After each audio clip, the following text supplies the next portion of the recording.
The morning sun slanted through the lintel of our apartment window, painting golden stripes across the mahogany floors. The aroma of freshly brewed coffee drifted from the kitchen, mingling with the faint sweetness of vanilla from the scented candle I'd lit at dawn. It was my 31st birthday, an age I had once imagined would be filled with cozy domesticity, warm laughter over Sunday pancakes, the soft hum of a life built side by side. Instead, as I opened my eyes today, I felt the weight of uncertainty settle on my chest. I swung my legs over the edge of the bed and reached for my phone on the nightstand. There, front and center, was an email subject line that felt like a punch to the gut. Official notice of petition for divorce. My heart thudded so hard I could hear it. The send date: July 10th, 2025, 7:04 a.m. Exactly 3 minutes ago. I stared at the screen, unable to process the words. My husband, my partner of 7 years, had filed for divorce at the exact moment I was supposed to wake up to birthday wishes. The rational part of me screamed that there must be some mistake, that perhaps the delivery address was wrong, that the email was meant for someone else. But there it was, addressed to me, Cassandra Cassie Hartwell, my legal name, typed with clinical detachment. Memories flooded me. The day we met, his easy smile at that crowded charity gala, our whirlwind romance in Paris, dancing under the Eiffel lights, the decision to move in together, halfway across the country, to chase a dream of starting our own boutique art gallery in Williamsburg. Everything had felt so right. How had things unraveled so completely? My breath caught as I noticed one line in the body of the email. Respond within 30 days per court regulations. Not that I planned to respond. I was too stunned to reply, too raw to form words. I rose, every fiber of my being trembling. The apartment felt impossibly silent. His scent of sandalwood and tobacco lingered on the pillow beside me, a cruel reminder of his absence. He'd left for a business trip to London 2 days ago, promising to return by my birthday. I would have been packing my favorite red dress and high heels for a celebratory dinner at Le Crocodile on the East River. Instead, I stood alone, holding a lifeline that had just been severed. My phone buzzed again, a message from my best friend Mara. Happy birthday, Cassie! Can't wait to celebrate tonight, XOXO. My fingers hovered over the screen, and I felt a tear slip down my cheek. No, I couldn't let this drag me under. I swiped the message away and forced myself to breathe. We had been partners in everything: art fairs, food festivals, weekend getaways, and even through the darkest times we had found laughter. I needed that laughter now. I moved to the living room, where our sunlight-drenched canvas prints hung in a carefully curated grid, abstract watercolors, charcoal sketches from his youth, a photograph of us under the neon lights of Tokyo. It dawned on me that every piece here was a page from our shared story, and today the final chapter began. I poured myself a cup of coffee, black, strong. Each sip brought a spark of clarity. I refused to be the sad victim of a fairy tale gone wrong. No, I would write my own narrative. My gaze drifted to the antique rosewood desk in the corner, cluttered with half-finished sketches and stacks of gallery invoices. There, hidden beneath a pile of legal pads, was a small velvet box, his birthday gift to me, delivered early. I'd planned to hide it until tonight. A delicate diamond pendant set in white gold, engraved with our initials. I'd imagined the look on his face, the flush of surprise. Now I peered at that box and my lips curved into a slow, determined smile. If he wanted to end our marriage, then I would give him a parting gift he'd never forget. I lifted the box and pressed the top to feel the cool metal beneath my palm. No longer would I be the woman who waited for love to save her. Today, I would embrace my own power. I glanced at my reflection in the full-length mirror, my long chestnut hair, tousled from sleep, my green eyes bright with resolve. I straightened my posture and set the box in my pocket. A knock sounded at the door, our front door key rattling in the lock. My pulse quickened. He was home earlier than scheduled? Or was it someone else? My breath hitched as the knob turned. The door swung open, and there he stood, tall, impeccably dressed in a charcoal suit, passport in hand. His face drained of color when he saw me. "Cassandra," he whispered, stepping inside. I closed the distance between us, the velvet box heavy against my thigh, and looked him in the eyes. "Surprise," I said, my voice steady, and in that moment, the world shifted. "Before we jump back in, tell us where you're from. If this story moves you, please subscribe. Tomorrow, I have a special story for you." His eyes flickered between my face and the small velvet box clenched in my hand. He dropped his leather carry-on by the door with a dull thud. For a heartbeat, neither of us moved. The only sound was the steady tick of the vintage wall clock we'd bought at a flea market in Prague, back when our biggest worry was whether we'd find enough bubble wrap to get it home in one piece. "Cassandra, His voice cracked, the syllables tangled in his throat like weeds. I held up my hand to silence him. "Don't. Not yet." I felt every nerve in my body ignite. It was surreal, standing here with the man who'd once vowed forever, now a stranger hiding behind a custom-tailored suit and an official notice of divorce. I studied the tired creases under his eyes, the fine lines at the corners of his mouth. He looked older than 35, or maybe I had never looked this closely before. "I didn't mean for you to find out like this," he said, slipping his hands into his pockets like a boy caught stealing from a candy store. "Of course you didn't," I replied. "You wanted to be on another continent when I read it, right? Safe from the fallout." He flinched, his lips parting to form an excuse. I cut him off again, the words tumbling out sharper than I'd intended. How long have you been planning this?" A muscle twitched in his jaw. He looked past me, as if the answer might be hidden in the sunlit corners of our home. "It's been months," he said finally, voice small. "I didn't know how to tell you. I thought if I waited until your birthday, it would be easier." I laughed then, a brittle sound that cracked through the quiet room. "Happy birthday to me, right?" I turned away before he could see the tears welling up again. I would not give him the satisfaction of watching me break. Not here. Not now. I walked to the window, pressed my forehead against the cool glass. Below, the street bustled with life. A mother shepherding her toddler across the zebra crossing, a florist arranging blooms outside her shop, delivery bikes weaving through traffic. Their ordinary moments mocked my chaos. Behind me, I felt him move closer. His reflection hovered over mine in the glass, a ghost of the man I loved. "Cassandra, I never wanted to hurt you." "But you did," I shot back. I faced him again, my spine a steel rod of defiance. "You hurt me in the most cowardly way possible. On my birthday, Oliver." He winced at the name, my voice twisting it into a blade. For years it had been soft on my lips, a promise spoken in the dark. Now it tasted bitter. "I didn't know how to stay," he said, his eyes glistening. "You deserve more than what we've become. You deserve to be discarded? Like an expired contract?" I stepped closer, forcing him to meet my gaze. "We built this life together. We survived more than most couples do in a lifetime. And you think you get to decide when it ends?" He sank into the nearest armchair, elbows on his knees, fingers steepled against his forehead. "I didn't come here to fight. I came to talk." "Talk?" I spat. "You forfeited that right when you hit send on that email." I paced the living room, circling the antique coffee table that had seen 1,000 cups of tea and twice as many late-night confessions. Every object in this space carried an echo of us. The worn cushions on the sofa where we'd fallen asleep watching old movies, the chipped mug he'd bought me from a street vendor in Dublin, the oil painting we'd splurged on during our first anniversary trip. All of it felt poisoned now. "You think you can sign a few papers and erase me?" I asked, my voice trembling with fury. "You think you can pack your bags, vanish overseas, and start over like none of this ever happened?"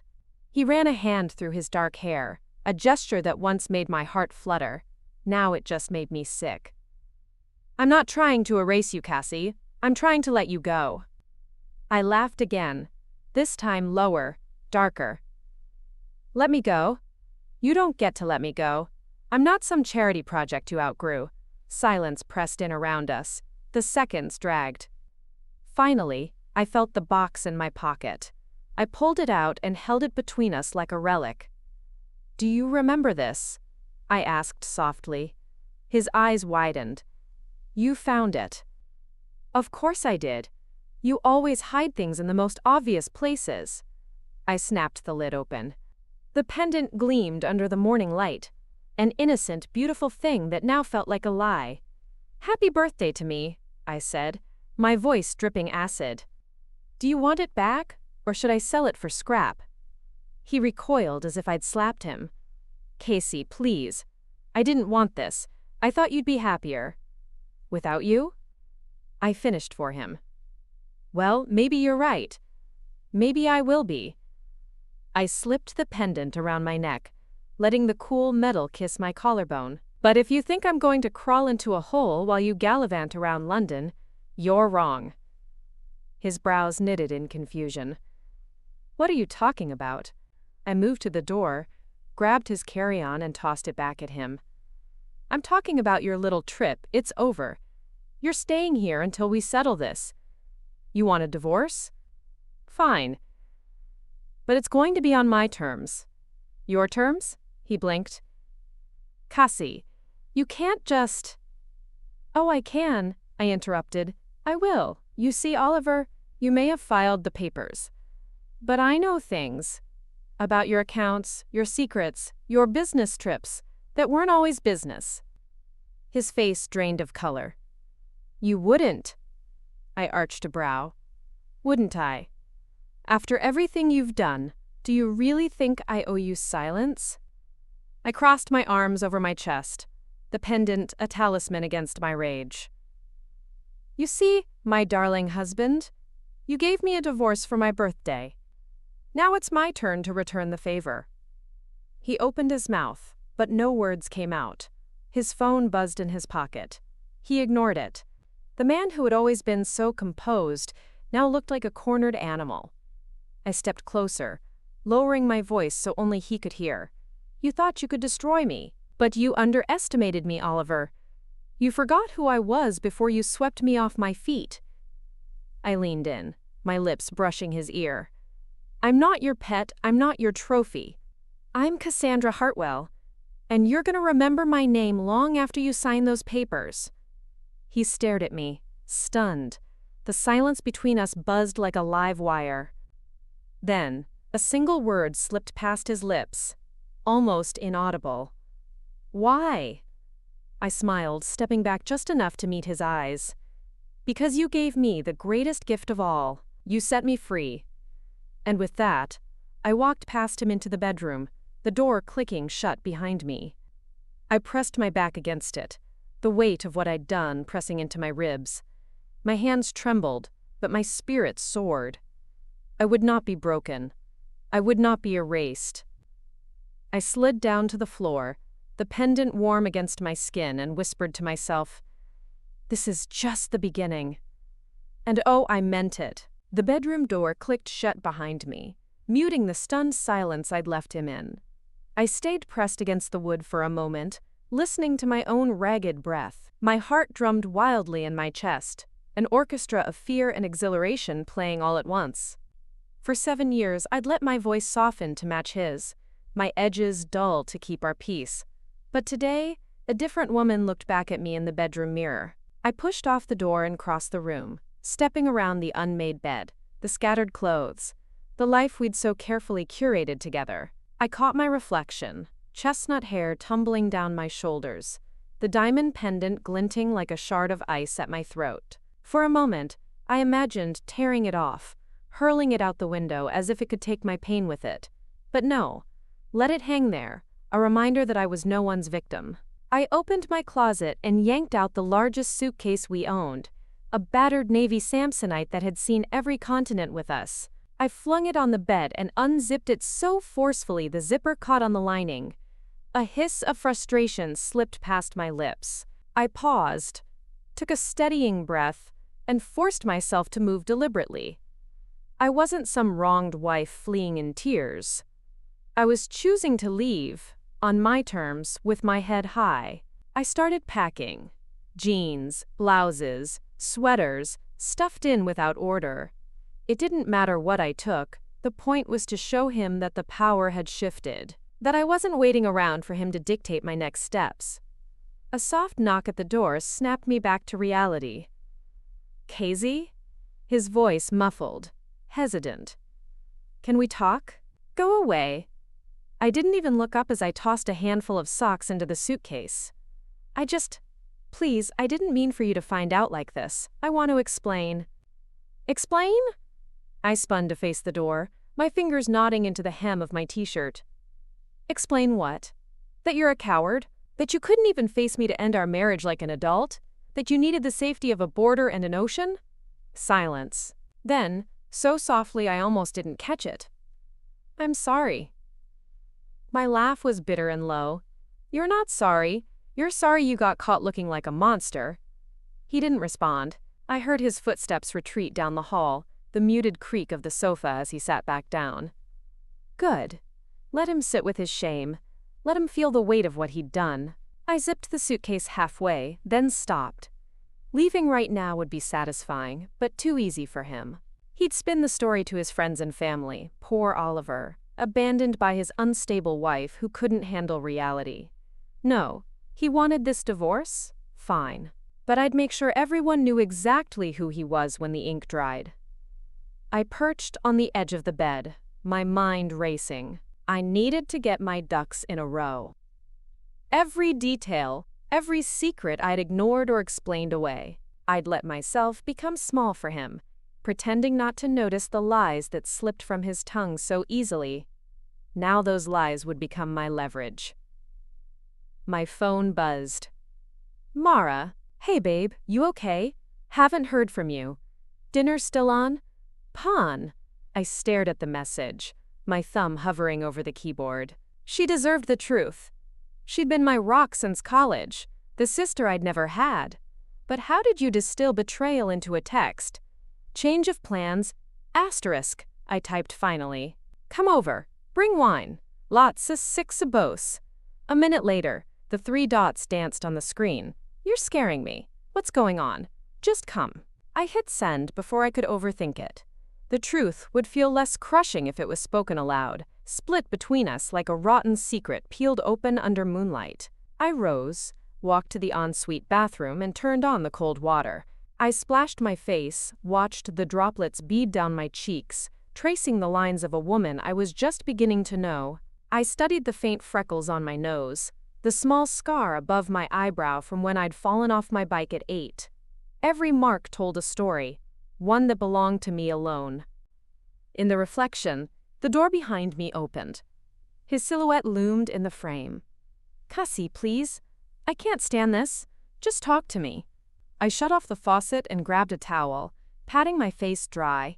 I didn't turn around. What's there to talk about? I said, voice low. You made your decision. You want out. Fine. But don't pretend you care about my feelings now. It's insulting. He stepped inside, bracing his hands on the vanity behind me. We stood side by side in the mirror, 2 strangers sharing a ghost of a reflection. I do care, he said, the words tumbling out. I know I hurt you. I didn't know how to fix us, Cassie. You deserve better. You've always deserved better. And you get to decide that for me? I met his eyes in the mirror. I'm not your charity case, Oliver. He flinched, looking down at the marble countertop. It wasn't like that. Then how was it? Explain it to me like I'm 5. He let out a long, shaky breath. I messed up. There's someone else. The words detonated inside my ribcage. I'd suspected. The late-night meetings. The sudden trips. The new cologne I hadn't bought him. But hearing it out loud scraped something raw inside me. Who? I demanded, my nails biting into my palms. He shook his head, eyes pleading. It doesn't matter. It does to me. My voice rose. Who is she? He looked at the floor, shoulders hunched like a guilty schoolboy. Her name's Celeste. She works with me. It just happened. I laughed, a sound so hollow it frightened me. It just happened. Isn't that convenient? Casey, I never meant to. Don't say you never meant to hurt me. I spun to face him, the towel slipping from my fingers. Every lie, every late night, every fake smile. Those were choices. You chose this. He reached for me, but I stepped back, putting the bathroom counter between us. Don't you dare touch me. His hand hovered midair, then fell limply to his side. I'm sorry. I stared at him, this man who'd once felt like home. Now he was a stranger wrapped in a suit and excuses. You know what? I said, my voice steady despite the storm inside me. You want her? Take her, but you don't get to walk away clean. Not after this. His eyes widened. What are you talking about? I pushed past him into the bedroom, grabbing my phone off the bed. I scrolled through my photos, screenshots of his text messages I'd stumbled on, receipts for hotel bookings that didn't match his business trips, half-drunk wine glasses in restaurants I'd never been to. I'd pieced it together in fragments, always convincing myself I was being paranoid. Not anymore. I turned the screen toward him. You thought I didn't know? That I'd just roll over and sign the papers? No, Oliver. I'm not your easy exit. He paled. Cassie, please. Don't make this ugly. We can do this quietly. Quietly? I barked out a laugh. No, darling. We're going to do this loudly. You want a divorce? Great. But you'll explain to everyone exactly why. His shoulders sagged. What do you want? I stepped closer, the pendant glinting at my throat like a battle medal. I want what I deserve. Half of everything. The gallery. The house in the Cotswolds. And your loyalty until it's done. You slip up once. So help me, I will make your perfect image crumble faster than you can say irreconcilable differences. He stared at me, horrified maybe, or maybe impressed. You'd really do that? I held his gaze, my voice a whisper sharpened to a knife's edge. Try me. Down the hall, the doorbell buzzed. Mara. Without another word, I brushed past him and opened the front door. There she stood, bottle of Pinot Grigio in one hand, a plastic bag of chocolate croissants in the other, her wide brown eyes darting between my tear-streaked face and the man hovering behind me. Oh, hell no, she said, stepping inside like a storm about to break. The fight wasn't over. It had only just begun.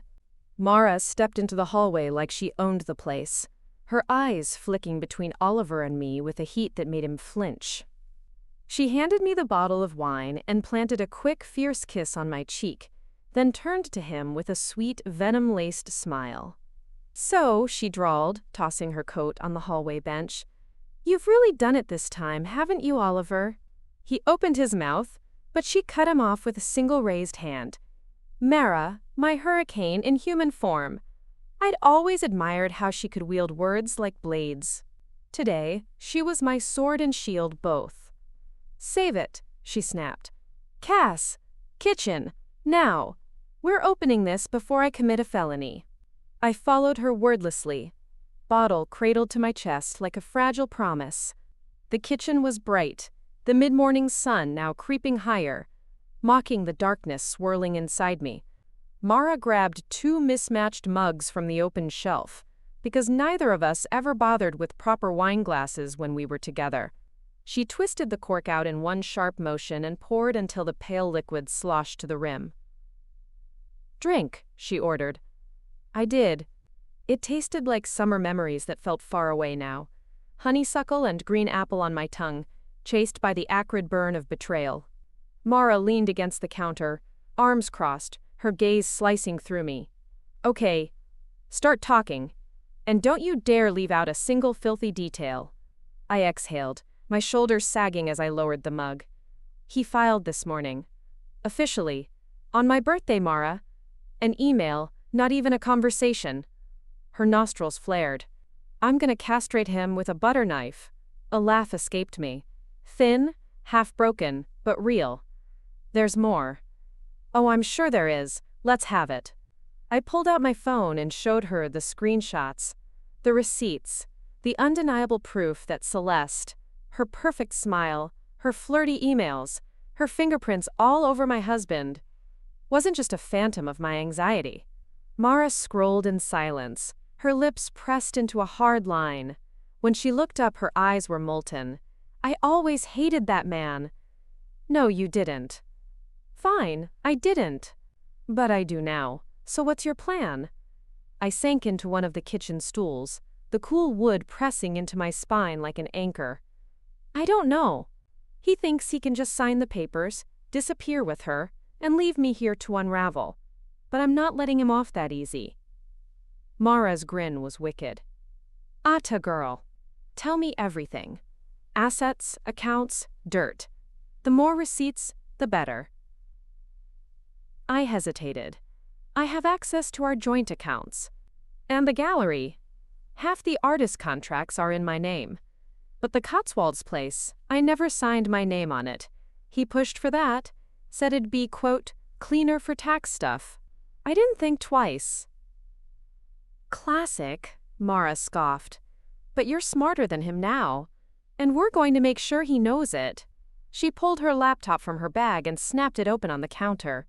Her nails clacked over the keys like gunfire. What are you doing? I asked. Checking property records, she said without looking up. And hold on, do you still have access to that old Gmail he used for the gallery stuff? The one he always forgot to log out of? I blinked. I think so. Perfect. Find it. The kitchen filled with the quiet hum of the fridge, the soft whir of the laptop fan, our shared breathing. I pulled up the email, my fingers trembling. There they were. Hotel confirmations, calendar invites, meeting notes that read more like love letters. Mara's eyes glowed as she leaned closer. Oh, sweet karma, she whispered. He's been using company money to fly her around. You could ruin him. I looked up sharply. Could? Will. She slammed her mug down, splashing wine onto the countertop. Listen to me, Cassie. He's counting on you to be devastated, to give up. He's banking on you not fighting back. So you're going to do the opposite. A hollow ache gnawed at my ribs. What if I can't? What if he's right and I'm just pathetic? Mara grabbed my chin, forcing me to meet her eyes. Do you think I'd have your back this hard if you were pathetic? Look at me, Cass. You've spent years building him up, holding him together, ignoring every little betrayal he scattered around you like breadcrumbs. But now? Now you get to take every piece back. My pulse thudded in my ears.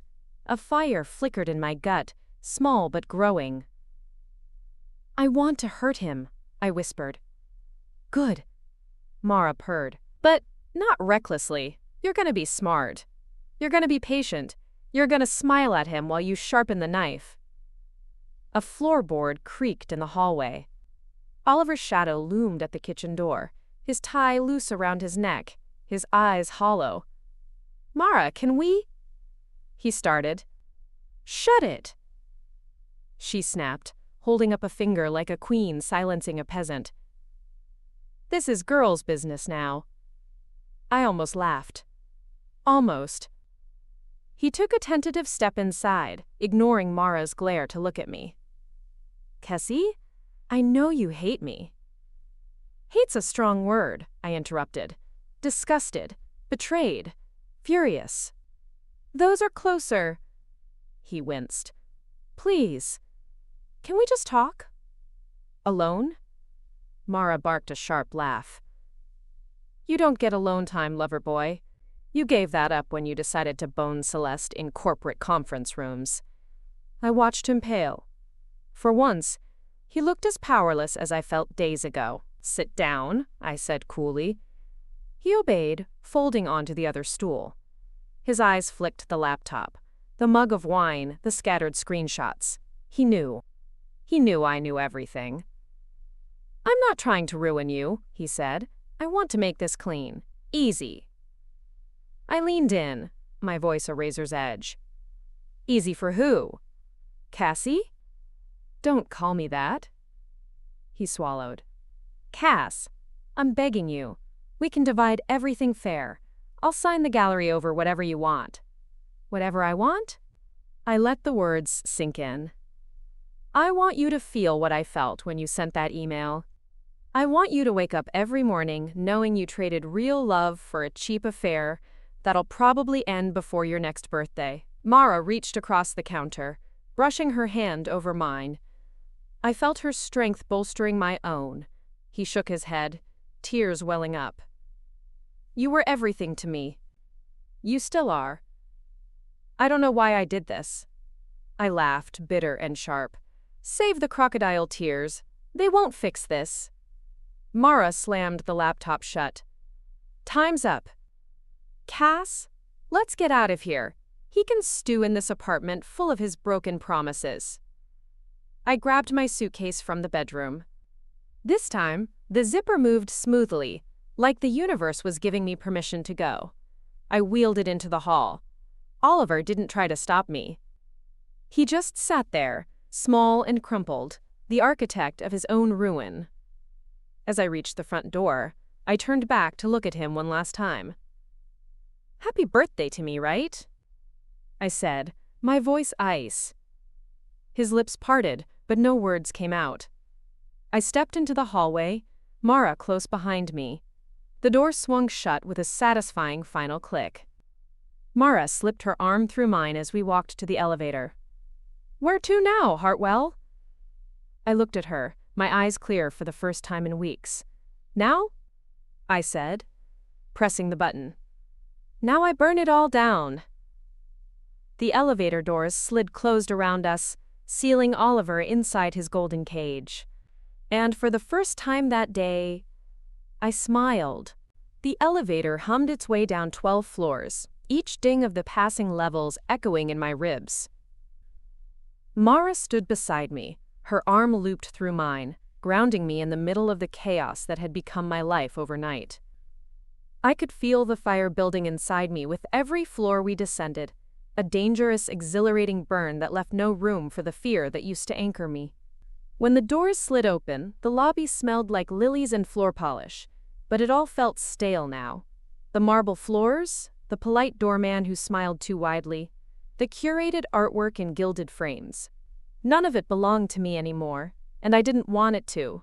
I wanted the raw, unpolished edges of what came next, the part where I rebuilt from the ashes on my own terms. Mara pressed her palm to the small of my back as we stepped out into the sunlight. The heat hit my skin, warm and forgiving, like the world whispering, "Go on, do it. Be done with this chapter." "Where to, my fierce girl?" she asked, her tone light but her eyes sharp. I looked up at the cloudless sky and let the answer form in my mind. "First, we go to the bank." Mara barked a laugh, squeezing my shoulder. "I've waited for this day for years. Let's get your damn money." We flagged a cab, and I sank into the cracked leather seat. The city rolling past my window in a blur of scaffolding, neon signs, and summer haze. Every street corner was tied to him. The noodle shop we'd stumbled into drunk at 2 a.m., the bookstore where he'd read poetry to me, the boutique where we'd argued over an overpriced scarf I'd ended up buying anyway. All of it was polluted now. But beneath the grief was something bigger. Freedom. I could do whatever I wanted with the truth he'd gifted me when he filed those papers. We pulled up to the bank, an elegant glass building downtown.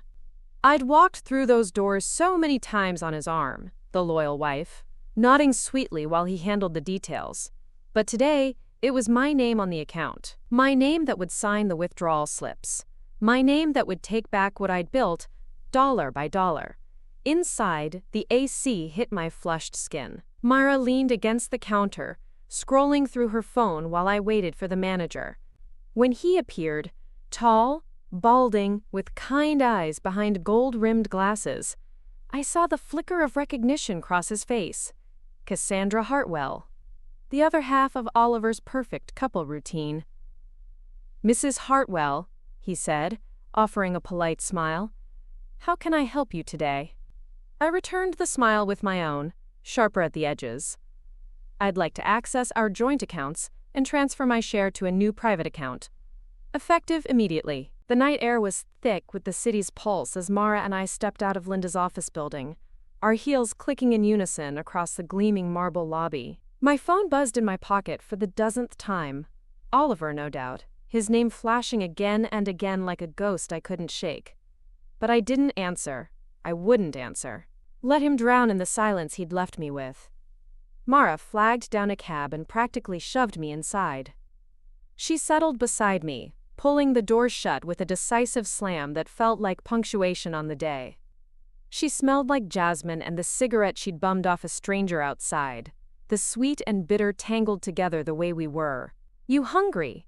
she asked, glancing at me over her sunglasses. I snorted. "I'm starving. I feel like I haven't eaten in days." "Then we eat. And drink. And plan your next move." The cab wove through traffic, neon lights blurring past in streaks of blue and gold. I pressed my forehead to the window, my mind spinning. It felt surreal, how quickly everything had flipped.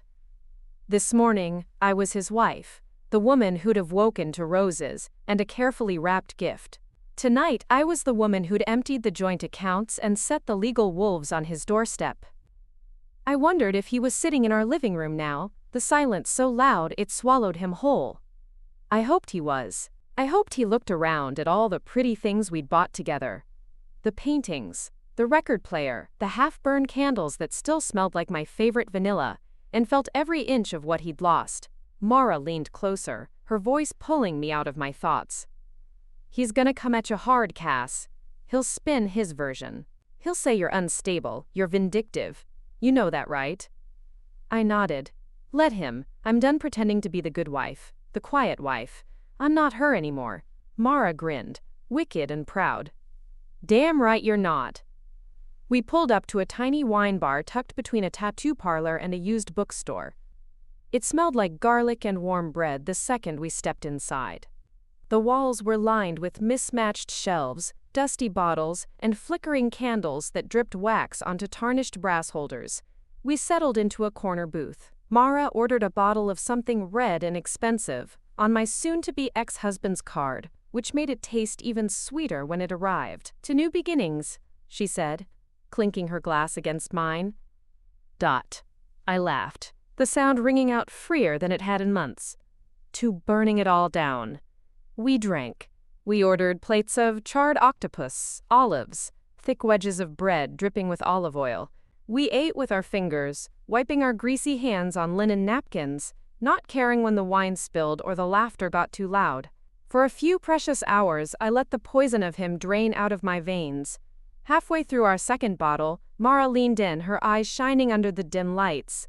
"You know you can stay with me, right? As long as you need. Or forever. My couch is your couch. My wine is your wine. My life is yours to share." I felt the tears prick, but this time they were warm, not sharp. "I know. I love you for it." She smirked. "Don't get mushy on me. You're my villain girl now." My phone buzzed again, vibrating across the scarred wooden table. His name. I silenced it without a word. Mara narrowed her eyes. "Block him."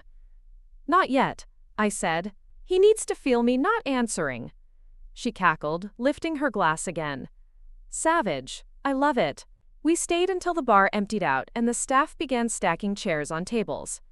Outside, the night wrapped around us like velvet, the streetlights flickering overhead. "Where to now?" Mara asked, linking her arm through mine. I breathed in the cool air, the city's hum vibrating in my bones. "Home. For tonight, at least. I need to see what's left." We rode in silence back to the apartment. That beautiful, hateful place. When the cab pulled up to the curb, Mara turned to me, her expression dead serious. "If you want me to come up, I will. You don't have to face him alone." I squeezed her hand. "Thank you. But I need to. I need him to see me. To see what he did." She hesitated, then nodded. "Call me. No matter what time." I stepped out, my keys heavy in my pocket. The building loomed above me, familiar and foreign all at once. I took the elevator up alone, my reflection in the mirrored doors, a stranger I was still learning to love. When I opened the door, The apartment was dark except for the glow of the city through the floor-to-ceiling windows. He was there. Of course he was, sitting on the edge of the sofa like a child waiting to be scolded. "Cassie," he breathed when he saw me. He stood, hands outstretched, as if that would fix everything. I didn't move. I let the silence stretch between us until it felt like it might snap. "You're back," he said. I was worried. I laughed, a low, bitter sound. "Worried? That's rich." He stepped closer and I caught the faint scent of his cologne, the one I'd bought him for our second anniversary. It made bile rise in my throat. "I'm sorry," he said again, voice cracking. I panicked. I shouldn't have. I didn't mean for it to happen like this. I dropped my bag on the table, the thud of it echoing in the cavernous room. "But it did, and now you live with it." He reached for me, but I stepped back. "Don't. Cass, I'm not yours to touch. Not anymore." His shoulders slumped. He looked so small now. A man reduced to ashes by his own match. "I don't know how to fix this," he whispered. I tilted my head, studying him like a painting I'd once loved but now saw for the forgery it was. "You don't. That's the point." He sank onto the couch, burying his face in his hands. The silence between us roared louder than any screaming match ever could. I turned away, heading for the bedroom. My suitcase still sat open on the bed, half-packed. I zipped it shut with one decisive pull. When I stepped back into the living room, he looked up, eyes red, cheeks blotched. "Where will you go?" he asked, his voice small. "Somewhere you're not." His lips trembled. "Cassie, please." I let out a sigh. Not of defeat, but of release. I gave you everything. You gave me an email. I grabbed my coat from the hook by the door.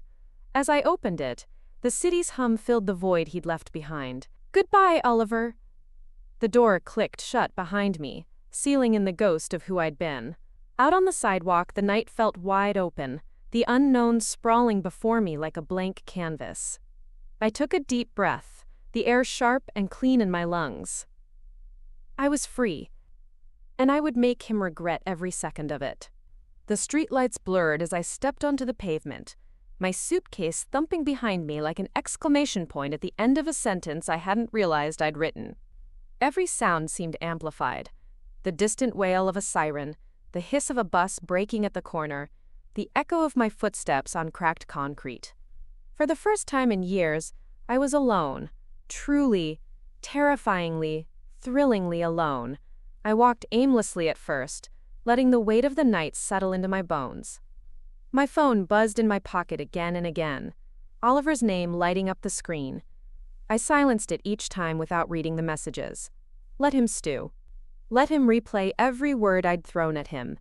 Let him feel the absence of me, the woman he'd mistaken for a doormat only to find thorns beneath the welcome mat. A block away, a yellow cab idled under a flickering street lamp. I hauled my suitcase over the curb and tapped the window. The driver, a middle-aged man with kind eyes and an open paperback on the dashboard, gave me a small nod. "Where to?" he asked as I climbed in. I paused, fingers tracing the cool metal clasp of my necklace. The pendant felt heavier than ever, a symbol of everything I was leaving behind and everything I was about to claim. "My friend's place," I said finally, rattling off Mara's address. "And take the long way." The driver pulled away from the curb, the city unfolding before us like a midnight confession. I watched the familiar streets slip by. The diner where Oliver and I had once sat for hours over burnt coffee, planning our future. The bookstore where he'd bought me first editions for every birthday. The park where he'd kissed me under a silver moon and promised forever. Each place felt like a ghost town now. Echoes of vows broken before they'd even had a chance to grow roots. I let my forehead rest against the window, the vibration of the engine buzzing through my skull. I thought of Mara's laugh, sharp and bright, the way she'd threatened to castrate him with a butter knife. I thought of Linda's cool certainty, her pen scratching out the blueprint of my escape. And beneath all of it, I thought of the girl I used to be, Cassandra Hartwell, the good wife, the loyal partner, the woman who'd given up slivers of herself until there was almost nothing left. Never again. When we pulled up to Mara's building, the cabbie met my eyes in the rearview mirror. "You okay, miss?" I smiled. Not the brittle smile I'd perfected for years, but something new. Something steel-tipped and real. "I will be." He nodded like he understood, like he'd seen 100 versions of me pass through his back seat over the years. I paid him generously and dragged my suitcase up the stoop to Mara's door. She opened it before I even knocked, a tornado in pajama pants and a faded band tee. Her eyes were puffy from sleep, but her arms were open wide. "Took you long enough," she said, pulling me in. I sank into her hug, breathing in the scent of her lavender shampoo. The dam broke, just for a moment, a single sob that shuddered through my chest before I swallowed it down. She stepped back, cupping my face in her hands. "You did it. You really did it." "I did," I said, my voice cracking. "And now I need you to help me make sure I don't crawl back." Mara's grin was wicked. "Try it. I'll chain you to this couch myself." ... The next few days blurred into a haze of red wine, greasy takeout, and late-night strategy sessions sprawled across Mara's thrift store sofa. Every morning, I woke up to a barrage of texts from Oliver, begging, pleading, sometimes angry, sometimes weepy, and every morning, I blocked the new number he used. His desperation tasted sweeter than any birthday cake ever could. Linda called me twice a day, her crisp voice a lifeline through the chaos. She was relentless, digging through bank records, drafting petitions, building my case brick by brick. The gallery was the crown jewel, and she knew it. It was my baby as much as his, maybe more. I'd cultivated the artist relationships, hosted the shows, designed the space that critics called an oasis for the jaded. I'd been the face behind the curtain while Oliver took the bows. Not anymore. On the fourth night, Mara and I sat cross-legged on her living room floor, a spread of takeout cartons between us. She plucked a dumpling from the greasy box and popped it into her mouth. "So, what's the revenge plan now, Miss Vengeful Queen?" she asked around a mouthful of pork and chive. I leaned back against the sofa, the pendant cool against my throat. "We do it by the book. No fireworks, no screaming matches. I want him to watch me walk away with everything he thought he owned. And then, when the dust settles, I want him to realize I was the best thing he ever had." Mara cackled. "Poetic. I approve. Need help drafting the petty Instagram captions?" I tossed a fortune cookie at her head. "Maybe later." My phone buzzed on the coffee table. I reached for it instinctively, then froze when I saw the name Celeste. Mara lunged for it, but I held it away. "Nope. Let me." I opened the message. Just 3 words. "We need to talk." A laugh bubbled up in my chest. "Oh, honey, you're already scared." Mara leaned in, eyes wide. "Are you gonna answer?" I typed out a single sentence. "You're his problem now." Then I blocked her too. The next morning, Linda called. "He wants to meet," she said without preamble. "Face to face. He's offering mediation instead of open court. He knows he can't win a battle in front of a judge." "Good," I said. "Tell him I'll see him. But not at our place. Somewhere public." "Neutral," Linda hummed approvingly. "I'll set it up." When I hung up, Mara was waiting with a mug of coffee and that look she got when she smelled blood in the water. "It's time, isn't it?" "It's time," I said, the weight of it settling over me like armor. ... 2 days later, I stood in the middle of a sunlit conference room on the 15th floor of an office tower downtown. The table was sleek and modern, the chairs plush leather, the kind of place you could cut a throat with a smile. Oliver walked in 5 minutes late, as always, his tie crooked, eyes sunken like he hadn't slept in days. He froze when he saw me, standing tall, hair pulled back in a low knot, my best blazer hugging my shoulders like a suit of iron. "Cassie," he said, voice hoarse. "Cass," I corrected. "Let's keep this professional." He flinched. Good. Linda sat beside me, her tablet open, her pen clicking like a metronome of doom. Oliver's lawyer, a slick man with 2 white teeth, slid into the seat next to him. For a moment, the 4 of us just sat there, the hum of the AC filling the silence. Oliver spoke first. I want this to be fair. I laughed, actually laughed. The sound bounced off the glass walls like a gunshot. Fair? You mean like the email you sent on my birthday? His lawyer cleared his throat. Mrs. Hartwell. Miss Hartwell, I cut in. We're not there yet. Linda leaned forward. My client has been more than reasonable. She's prepared to settle. But she wants the gallery, her share of the assets, and the Cotswolds house. Non-negotiable. Oliver's face went pale. The house? Cass, that was mine before. Linda didn't blink. Your wife's name may not be on the deed, but her investments built that house. Try to fight it in court, and we'll introduce the misuse of gallery funds for your personal entertainment. His jaw worked like he was chewing glass. You'd ruin me? I tilted my head. I'm not ruining you, Oliver. You did that all by yourself. His lawyer leaned over, whispering something that made his shoulders slump. He looked at me, eyes glassy. Please, Cass. We loved each other once. I nodded slowly. We did, and you threw it away. Now sign. When the last page slid across the table, he signed it with a hand that trembled so badly the ink streaked. I watched him for a moment. This man I'd once thought would hold my heart forever, and felt nothing but a quiet, echoing relief. As we stood, Linda touched my elbow, her voice low. You did it. I looked at Oliver. My soon-to-be ex-husband, hollowed out and ruined by his own choices. No, I said, my voice steady, I'm just getting started. And I meant every word. The conference room door swung shut behind me with a soft click, the sound echoing through the hall like the closing of a tomb. I didn't look back to see if Oliver watched me go. I knew he did.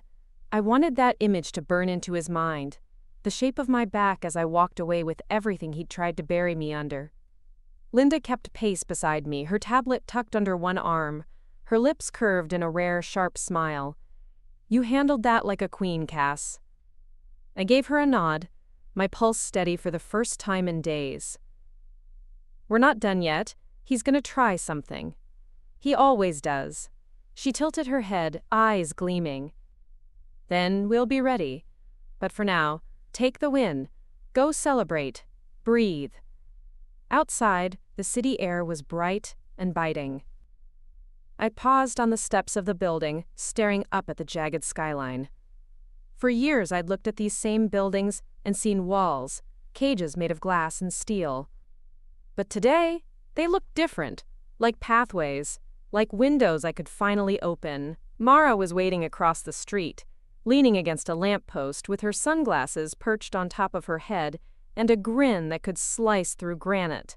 Tell me you got it all, she said as I crossed to her. I laughed, an unsteady, bubbling sound that tasted like freedom. The gallery. The house. Half the accounts. And enough leverage to keep him from breathing down my neck again. Mara let out a war whoop that turned heads. God, I wish I could bottle this version of you. You're terrifying. I'm me, I said simply. Finally, we ducked into the coffee shop on the corner, a tiny place with mismatched mugs and a barista who wore a fedora unironically. Mara ordered us 2 iced lattes and snagged the corner table by the window. I sank into the chair, letting the cool glass of the window press against my temple. My mind was still a battlefield, but the smoke was clearing. Mara stirred her drink, eyes narrowed. So what now? What's your next move, Cassandra Hartwell? I rolled the pendant between my fingers, feeling its weight like a promise. Now? Now I make the gallery mine. Really mine. No more hiding in his shadow. No more letting him sign the contracts and take the bows. She raised her glass. And Celeste? I shrugged. Let him keep her. She's his problem now. She'll find out what he really is soon enough. Or maybe she already has. Mara's smile was pure mischief. Maybe she'll call you crying one day. I met her gaze, unblinking. And I'll hang up. The next few weeks moved like a film reel played at double speed. Linda finalized the paperwork. Oliver's calls grew less frequent, then stopped altogether. I packed up what was left in the apartment, the few pieces I cared about, and moved them into the loft above the gallery. It wasn't much, but it was mine. High ceilings, cracked brick walls, paint-splattered floors. Home. Mara came by every night with wine and frozen pizzas, sprawled on the dusty rug while I mapped out my plans on giant sheets of butcher paper taped to the walls. We redesigned the gallery's next season. Local artists, fresh voices, bold installations that would make the old patrons clutch their pearls. I'd always dreamed of pushing the boundaries, but Oliver had preferred safe bets. No more. Some nights, after Mara fell asleep on the couch, I'd stand by the window and look out at the city. I'd press my fingertips to the glass, feeling the hum of life beneath me. The fear was still there, coiled tight in my belly. The fear that I'd fail, that the gallery would collapse without his name attached to it. But every time, I reminded myself, his name was just a name. The work was mine. The vision was mine. The future was mine. A week before the gallery's reopening, Linda called. He tried to move funds offshore, she said, her tone almost bored.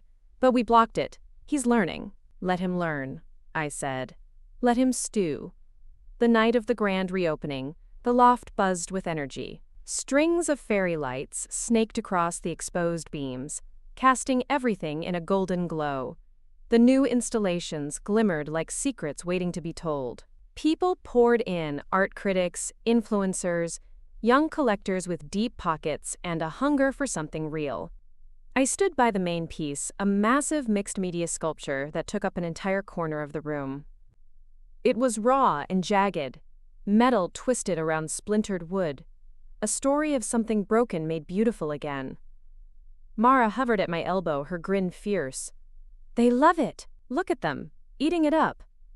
I watched the crowd move, people pointing, whispering, eyes wide. And in that moment, I felt it. The old version of me, sloughing off like a shed skin. A reporter approached, recorder in hand. Miss Hartwell, can you tell us what inspired the new direction? I smiled, the truth tasting sweet on my tongue. Pain, and what comes after. ... Later that night, long after the last guests had drifted into the night, and Mara had stumbled off to hail a cab with a bottle of champagne tucked under her arm, I sat alone on the cold concrete floor. I traced the curve of the pendant at my throat, the diamond catching the faint streetlight from outside. I thought about him, where he was, what he was doing. Maybe he was lying awake next to Celeste, her perfume clinging to his skin while his mind wandered back to me. Maybe he was wondering how it had all slipped through his fingers. I stood, moving to the window. The city pulsed below me. Alive, merciless, forgiving all at once. I pressed my palm to the glass and whispered to my reflection, "You did this. You survived him." And for the first time in a long, long while, I believed it. The next morning I woke up tangled in the blankets on the gallery floor. My phone buzzed with a message from Linda. It's final. Just like that, it was done. The divorce was official. The war was over. Or maybe it was just beginning. A different kind of fight. The one where I built something bigger than the cage he'd tried to keep me in. I walked downstairs, barefoot, the concrete cold under my feet. The gallery smelled like fresh paint and wildflowers. A florist friend had dropped off huge bouquets to fill every corner. Sunlight poured through the high windows, catching the motes of dust that danced in the beams. I stood in the center of the room and let it wash over me. The silence, the possibility, the vastness of what came next. Goodbye, Oliver, I whispered to the empty room. But this time, it didn't feel like mourning. It felt like a promise. I picked up my phone, thumb hovering over my notes app. I had work to do, artists to call, shows to plan, the future to shape with my own two hands. And not just for me. For every woman who'd ever been told she was too much or not enough, or too complicated to be loved. Right. This was my gallery now. My life. My story. And I would never, ever give it back. The first days after the ink dried felt like waking up from a fever dream, the kind that leaves your sheets damp and your throat raw, but the world impossibly clear. I'd done it.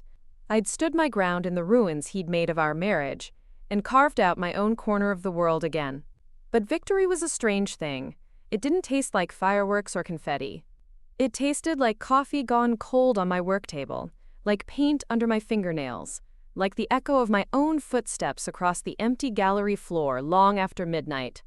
I spent my mornings combing through artists' submissions, my afternoons sketching layouts on giant rolls of brown butcher paper. Sometimes I'd drift up the spiral stairs to the loft, stretch out on my old mattress, and stare at the ceiling beams, listening to the city's heartbeat below me. It was lonely in the best way. My phone still buzzed sometimes. His number, once or twice. Blocked. Celeste once, just once, an apology that read more like a confession. He's not who I thought he was. I stared at that message for an hour before deleting it without answering. She could have him. I was done saving women from men who'd made themselves poison. Mara checked in every day, usually with greasy takeout and a fresh bottle of cheap wine. She'd lounge on the rug, watching me draft new plans, her eyes dancing with delight at every wild idea I threw at the wall. "You should hold an open mic night," she said one evening, her feet propped up on a paint-splattered ottoman. Poets, musicians, all that angsty creative energy. I raised an eyebrow over the rim of my mug. "You want me to invite more chaos?" She grinned. "What's life without a little chaos? Besides, you're good at it now. Feeding off it." She wasn't wrong. I'd never thought of myself as someone who thrived in upheaval, but maybe I'd been wrong about a lot of things. Maybe surviving him had made me braver than I'd ever imagined. One morning, just as the gallery's new season was about to open, Linda called. Her voice was calm, but edged with something sharp, steel hidden under silk. "He's trying to undermine the settlement," she said flatly. "He's claiming you coerced him. That you manipulated him." I almost laughed. "Coerced? I had receipts, Linda. So many receipts." She sighed, rustling papers in the background. "I know. And it won't hold. But it's about intimidation. He wants you rattled, wants you to think you're still tethered to him." I let the silence stretch until it went brittle. Let him try. I hung up and stood in the middle of the gallery, letting the morning sun hit my skin through the wide windows. This space had been our dream once. But now it was mine. Every brushstroke, every nail hammered into the exposed brick, every artist who trusted me with their story. He could try to poison it from a distance, but he'd already lost the one thing he couldn't buy back. My silence. The opening night was packed. The wine flowed. Laughter crackled through the cavernous room, and the new installations shimmered under soft spotlights. I floated from one group to the next, offering smiles and snippets of backstory about each piece. I caught Mara perched near the DJ booth, snapping photos and live posting every moment. She winked when she caught my eye. Somewhere in the crowd I spotted Oliver's best friend, the one who'd always smirked at me like I was the hired help, the plus one who'd lucked into a fairy tale. He hovered at the edge of a painting of two bodies coming undone, steel wire and broken glass molded into something heartbreakingly beautiful. Our eyes met for a split second. He gave me a stiff nod, but I just turned away. Let him report back. Let them all see. By the end of the night, I stood at the open doors, barefoot now, my shoes abandoned hours ago. The last guests drifted onto the street under the canopy of fairy lights strung over the gallery entrance. My feet ached, my throat was raw from talking, but my chest felt light, like there was finally room to breathe. Mara reappeared at my side, her hair a wild halo around her flushed face. "Your ex's pet snitch tried to chat me up," she said, voice dripping with mock horror. "He's terrified of you, by the way." "Good," I said, fighting a grin. "Let him tell Oliver everything. Let him see how little I need him." She hooked an arm around my shoulders. "You're unstoppable, Cass. You know that, right?" I leaned my head against hers. I'm learning. ... That night alone in the loft, I lay awake listening to the city's hum. The pendant rested cool against my collarbone. I could have sold it by now, traded that tiny glittering lie for a few $100. But I liked having it close, a reminder that gifts can be taken back. That love, when twisted, becomes the sharpest blade. When I finally drifted into sleep, my dreams were vivid and sprawling. Fields of wildflowers, salt air, a house on a hill that smelled like cedar and lemon balm. No him. Just me. Whole. ... 2 weeks later, the letter arrived. Plain white envelope, my name scrawled in that familiar looping hand. No return address. But I didn't need one to know where it came from. Inside, 3 sentences. I hope you're happy. I hope you know what you ruined. I'll never forgive you. Jor. I read it twice, the paper crinkling in my grip. Then I held it over the kitchen sink and watched the flames curl up from the match I'd struck. The paper burned fast. A small funeral for the girl who'd once cared about his forgiveness. Mara found me an hour later, the windows thrown open to let the smoke drift out. She didn't ask what I'd burned.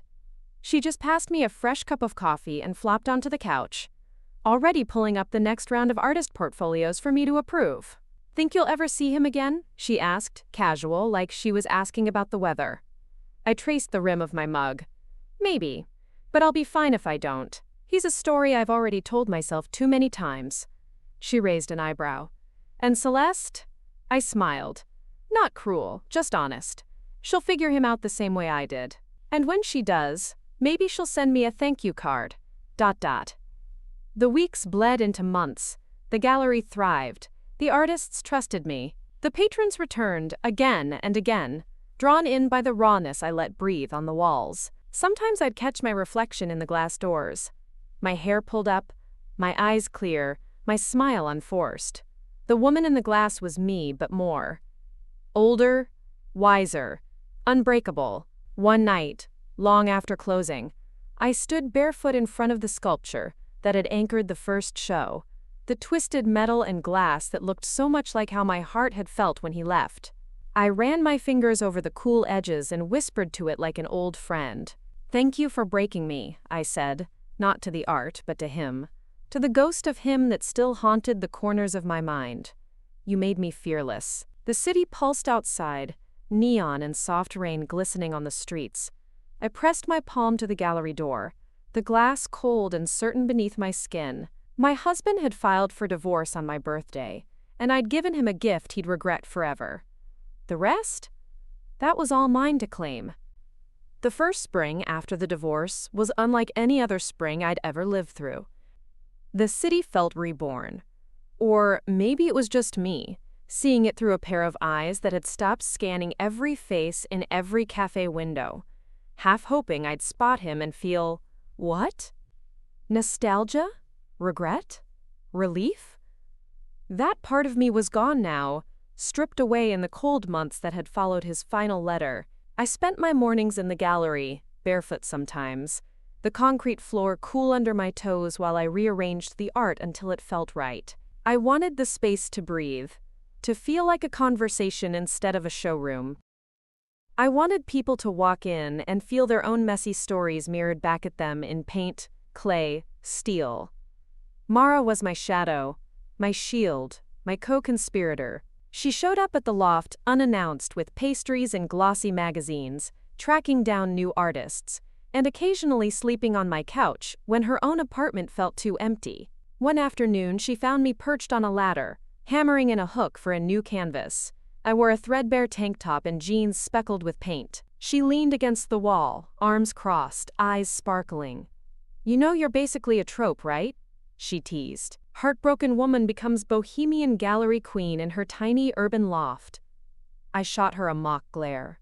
"Screw you, I am not a trope," she smirked. "You're right. You're an icon." I laughed so hard I nearly dropped the hammer. ... In the evenings, when the last guest left and the lights dimmed, I'd curl up on the old velvet armchair in the corner of the loft, a cup of mint tea warming my palms. Sometimes I'd write not to him, never again, but to myself. Small letters in a battered leather journal I'd started when I realized the only voice that mattered was the one in my own chest. Dear Cassandra, asterisk I wrote one night, the words trailing off into the soft clink of rain against the windows. You survived the storm. You learned to love the wreckage. Now build something that no one can tear apart. It was simple. It was enough. ... In early May, Linda called with a trace of mischief in her usually clipped voice. Guess who just listed the Cotswolds house for sale? She said, her tone dripping with unbothered delight. I snorted. Good luck to him. Does he think he can get around the settlement terms? Not a chance, Linda said. He can't sell without your signature. He's testing you. Seeing if you'll cave, give him the win. Should I respond? I pictured the house, the rolling hills, the little garden I'd once dreamed of filling with lavender. The vision flickered, sweet for half a heartbeat before souring with all the words we'd thrown at each other there. Tell him to keep waiting, I said, each word deliberate.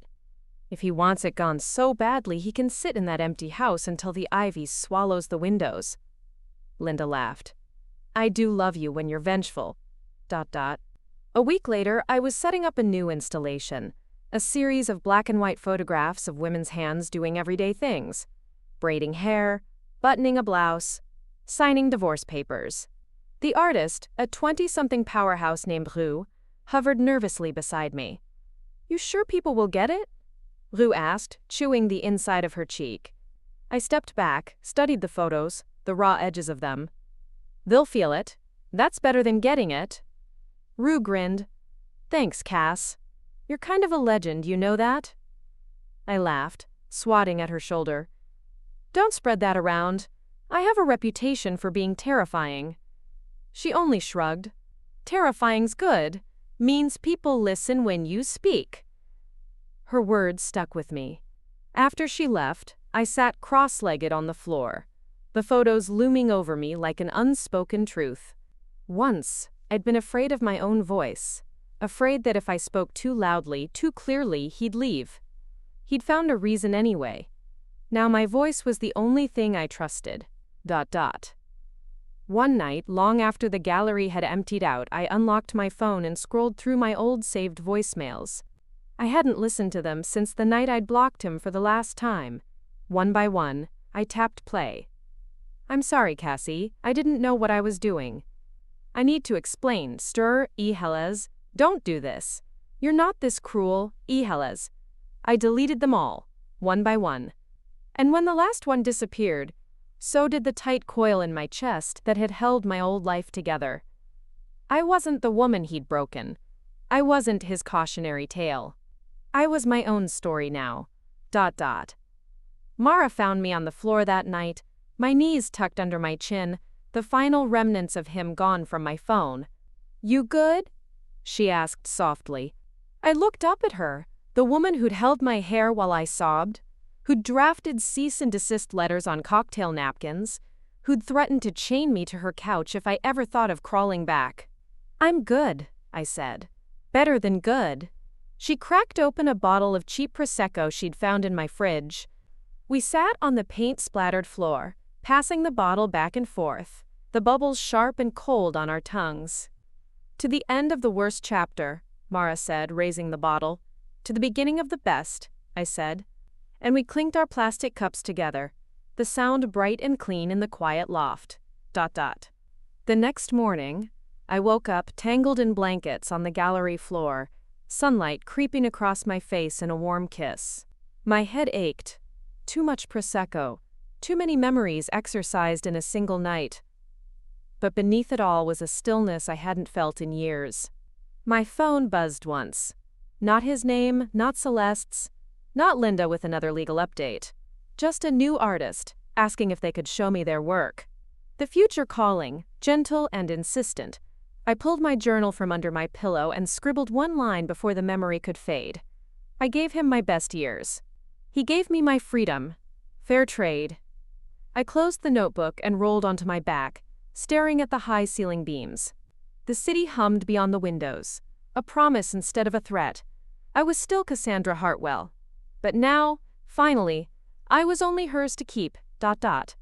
And somewhere, On the other side of the city, I hoped he lay awake listening to the echo of what he'd lost.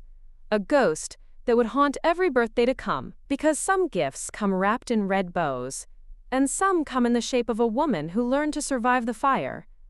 Mine was the latter, and he'd never find his way back to the warmth again.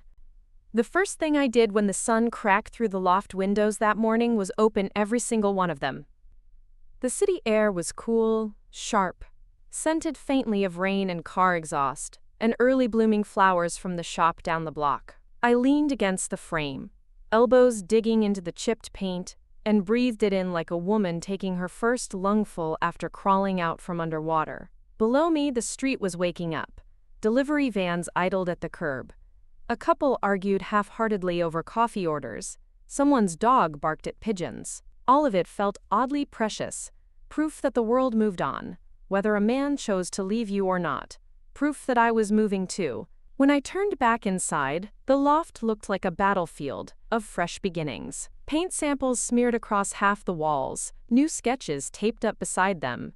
The seeds of my next show, one that would be entirely mine from conception to execution. My name on the contracts, my vision on the walls, no more compromise for the sake of someone else's pride. Mara arrived at noon, as she always did on Saturdays, her hair swept up in a messy knot, dark glasses hiding eyes still puffy with sleep.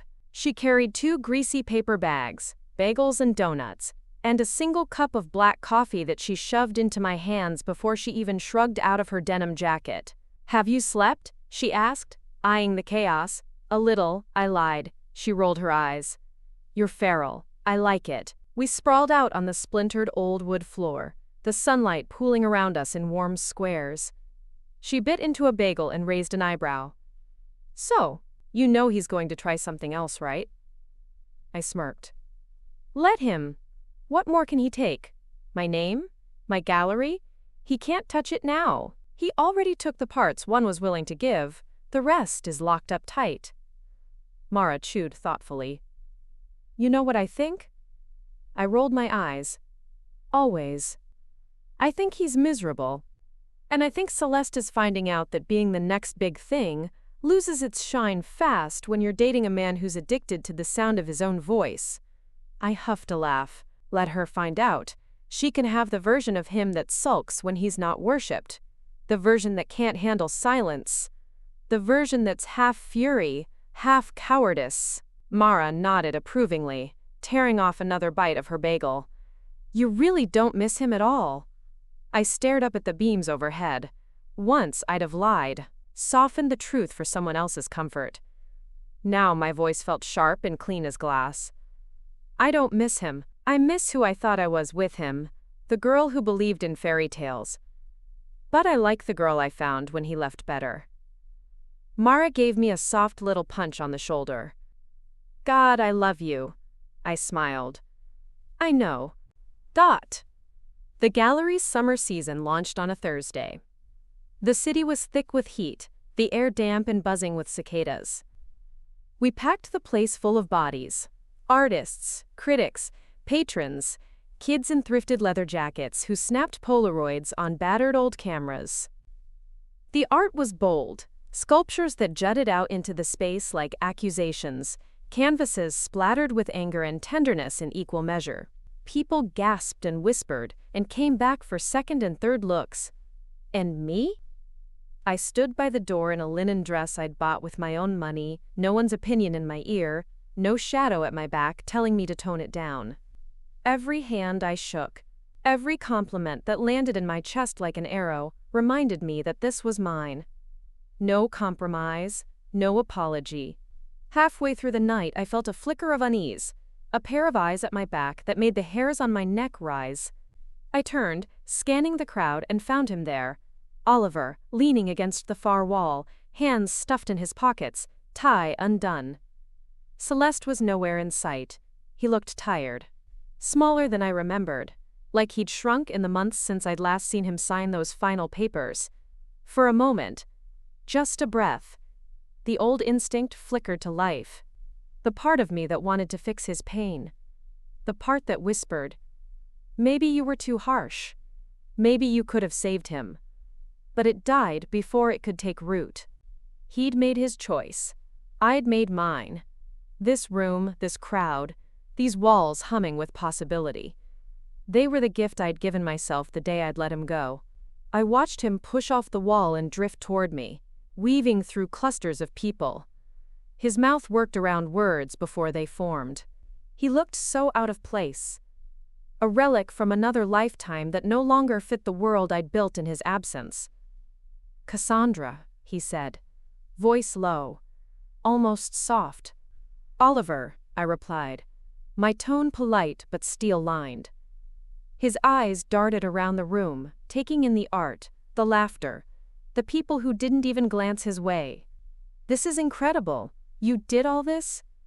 "Yes," I said simply. I let the word hang in the air. I wanted him to feel its weight. How little space he occupied here now.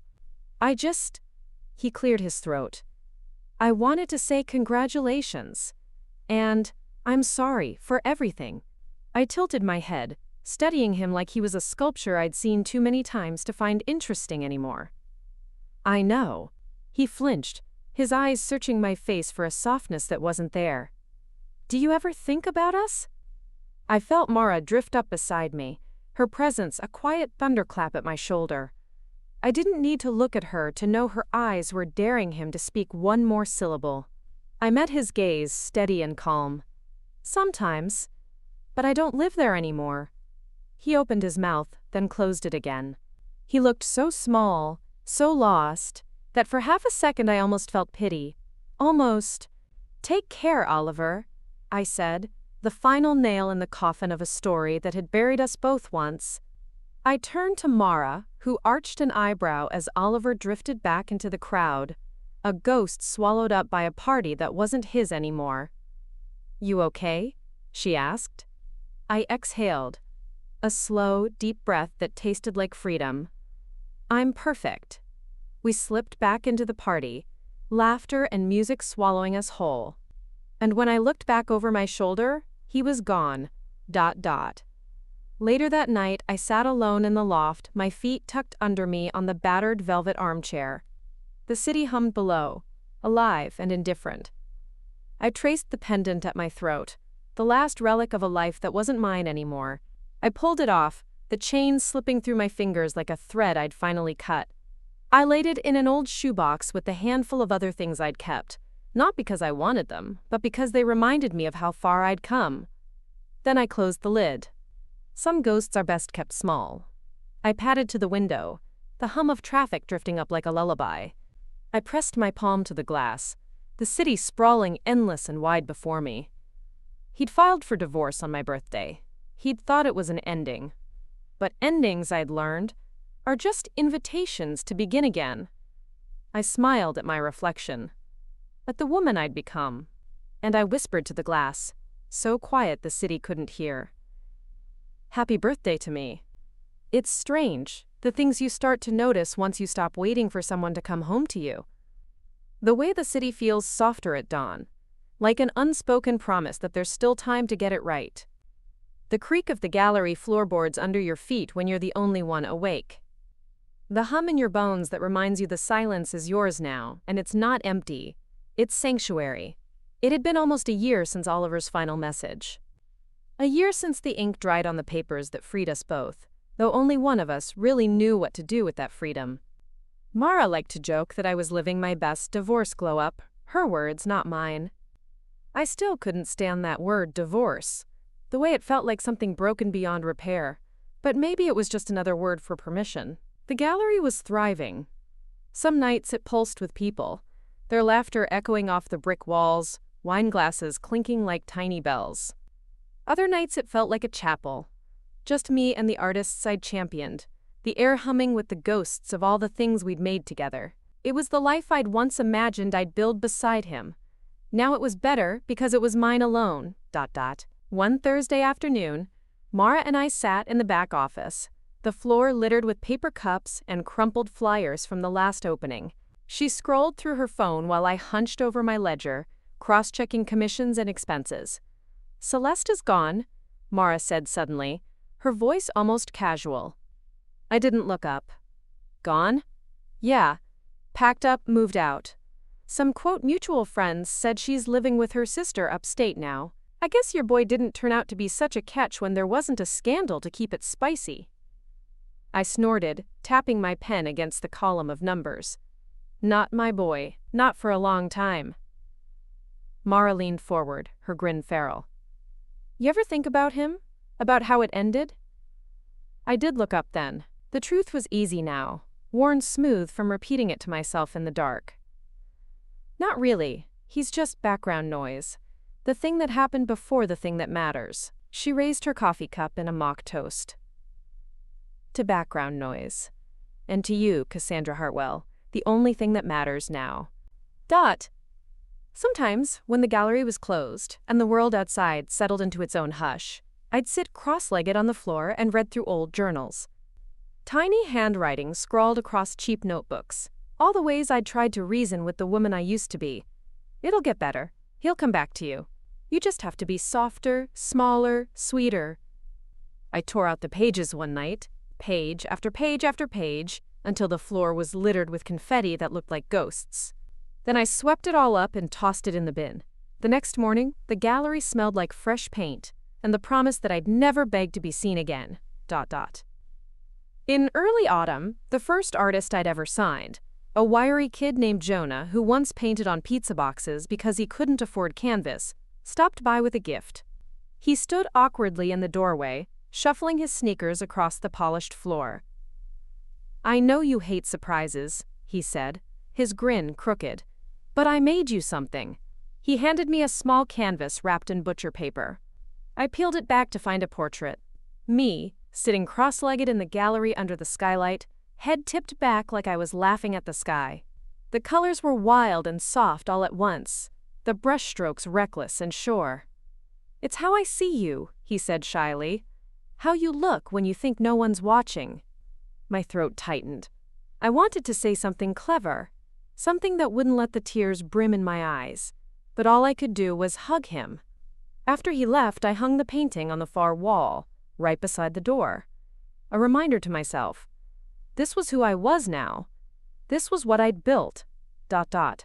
Winter came early that year, frost edging the windows, my breath misting in the gallery before the old radiators rattled to life. I didn't mind. I liked the hush of it, the way the world felt suspended for a moment. Linda invited me out for drinks one night, just the two of us.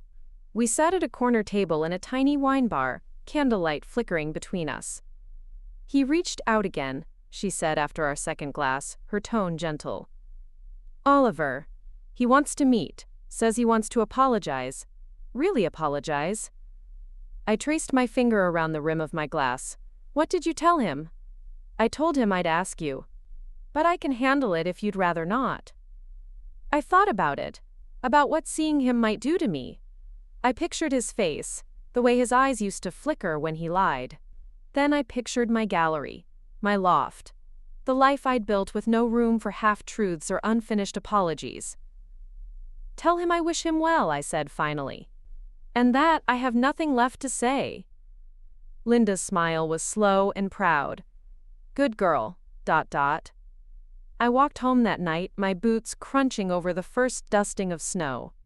The city felt soft again, the way it did in the spring, but colder, clearer. I paused outside the gallery before I let myself in, pressing my hand to the glass door. My reflection stared back at me, layered with the lights inside. Jonah's painting, the new installations, the photos of the artists who trusted me when I was still learning to trust myself. It was enough. More than enough. I slipped upstairs to the loft, kicked off my boots, and crawled into bed with a mug of tea. Before I turned out the lamp, I pulled my journal from the nightstand and wrote one last line for the day. More am enough. More am enough. More am enough. He taught me how to stay. Then he taught me how to leave. But I taught myself how to be free.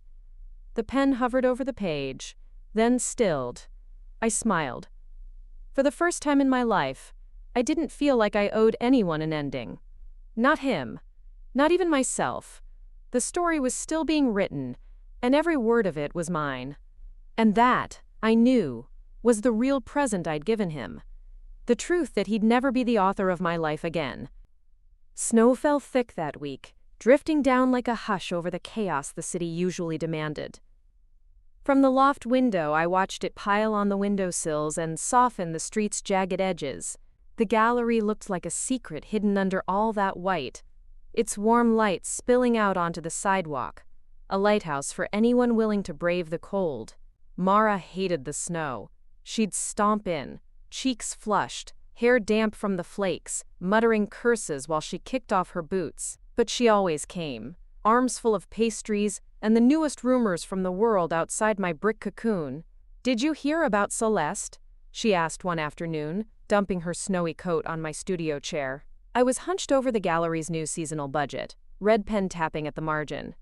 "No, but I'm guessing you're going to tell me," Mara smirked, folding herself into the armchair by the radiator.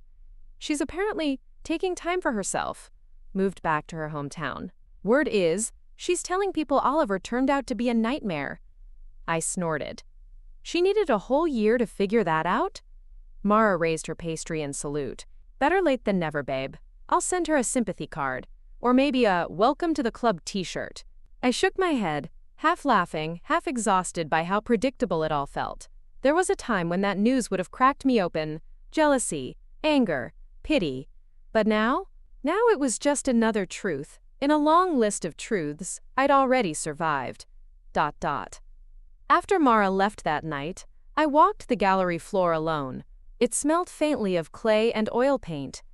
The latest installation was an artist who carved fragile porcelain sculptures of hands, each one tangled together like they were clinging to each other for dear life. Sometimes people called my curation style brutal, but I didn't think so. I thought honesty could be beautiful. I thought broken things deserved to be shown in the light. I found myself standing in front of the painting Jonah had given me, my portrait.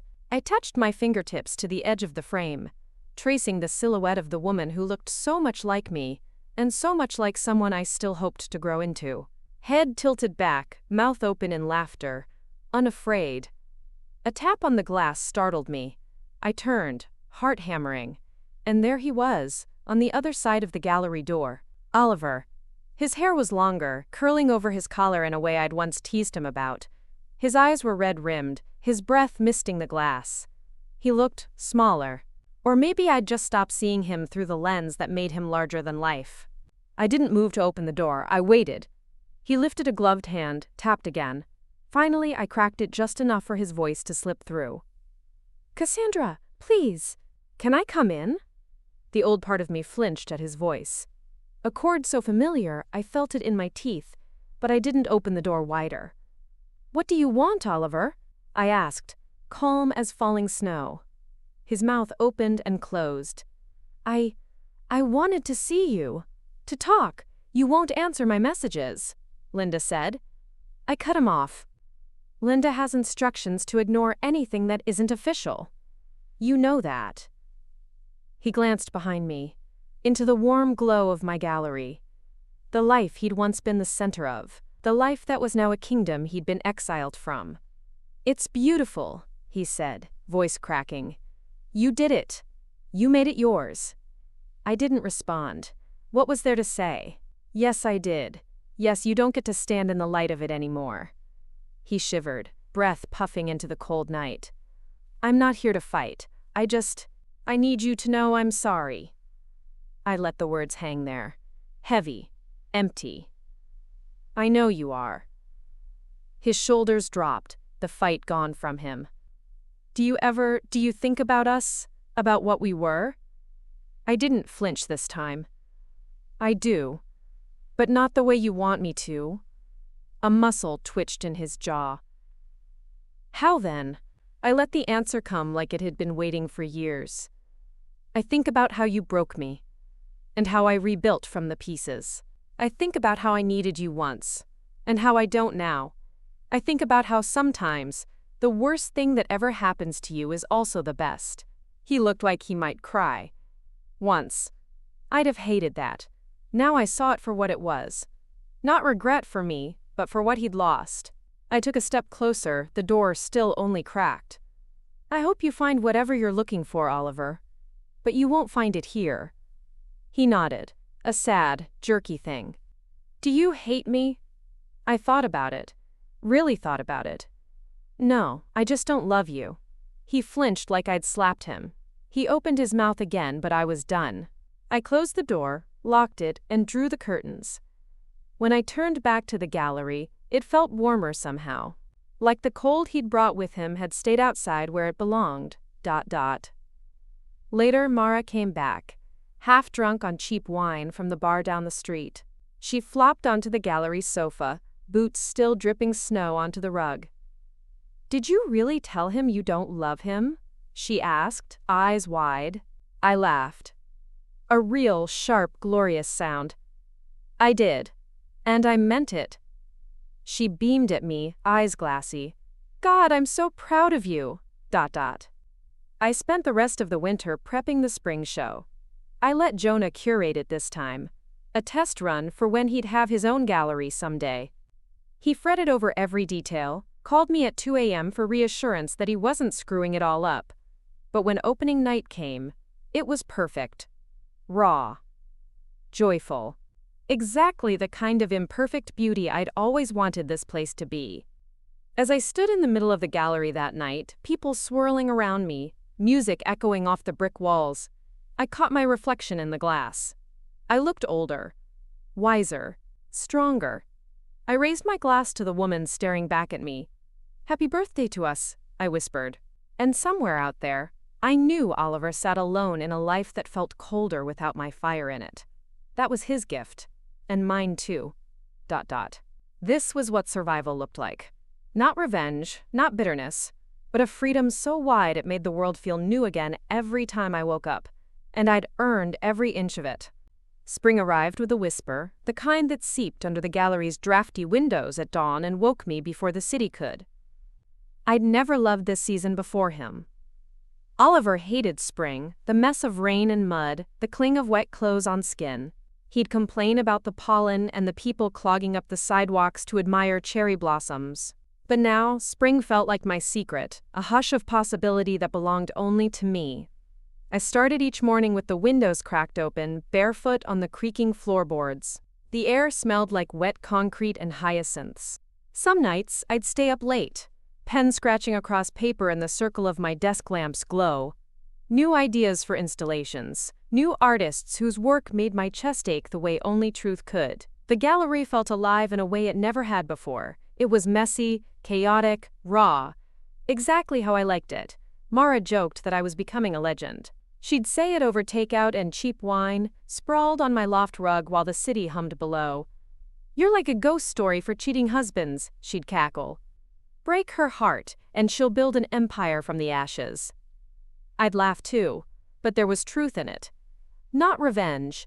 I didn't want revenge. I wanted more than that. I wanted to stand in my own light so bright they'd have to squint to remember who tried to snuff it out. ... One afternoon, as I stacked canvases in the back room, a courier knocked on the glass door. He held out a battered envelope, the edges damp from the drizzle outside. "It's marked urgent," he said, squinting at the label. I signed for it, the pen cold in my hand. My chest buzzed with a familiar dread, the old reflex that still flinched at anything official-looking. I tore the flap open and found a single sheet of heavy paper with Oliver's lawyer's letterhead embossed at the top. He was contesting the Cotswolds house. Again. After all these months. I read it twice, my pulse oddly steady. A year ago, the words would have unraveled me, made me question my resolve, wonder if I'd pushed too hard, demanded too much. Now? They were just paper, ink and desperation. I scanned the letter, then tore it clean down the middle. The halves fluttered to the floor like confetti. I texted Linda a photo of the shredded pieces. "He's at it again, asterisk," I wrote. Her reply was immediate. "Let me handle it. He's grasping at ghosts." I pocketed my phone and swept the scraps into the trash. Then I washed my hands and stepped back into the gallery's warm, paint-scented hush. ... That night, Mara dragged me to a poetry reading in a tiny bar that smelled like spilled beer and rain-soaked jackets. The poet, A woman older than my mother read verses about loss that felt like they'd been plucked from my own ribcage. When she was done, I slipped her my card, offered her a spot in my next show. Mara hooked an arm around my shoulders as we stepped back into the drizzly street. "You see what you're doing, right?" she asked, grin wide. I tilted my face to the rain. "What's that?" "You're building an army. Of the broken, the bruised, the brilliant.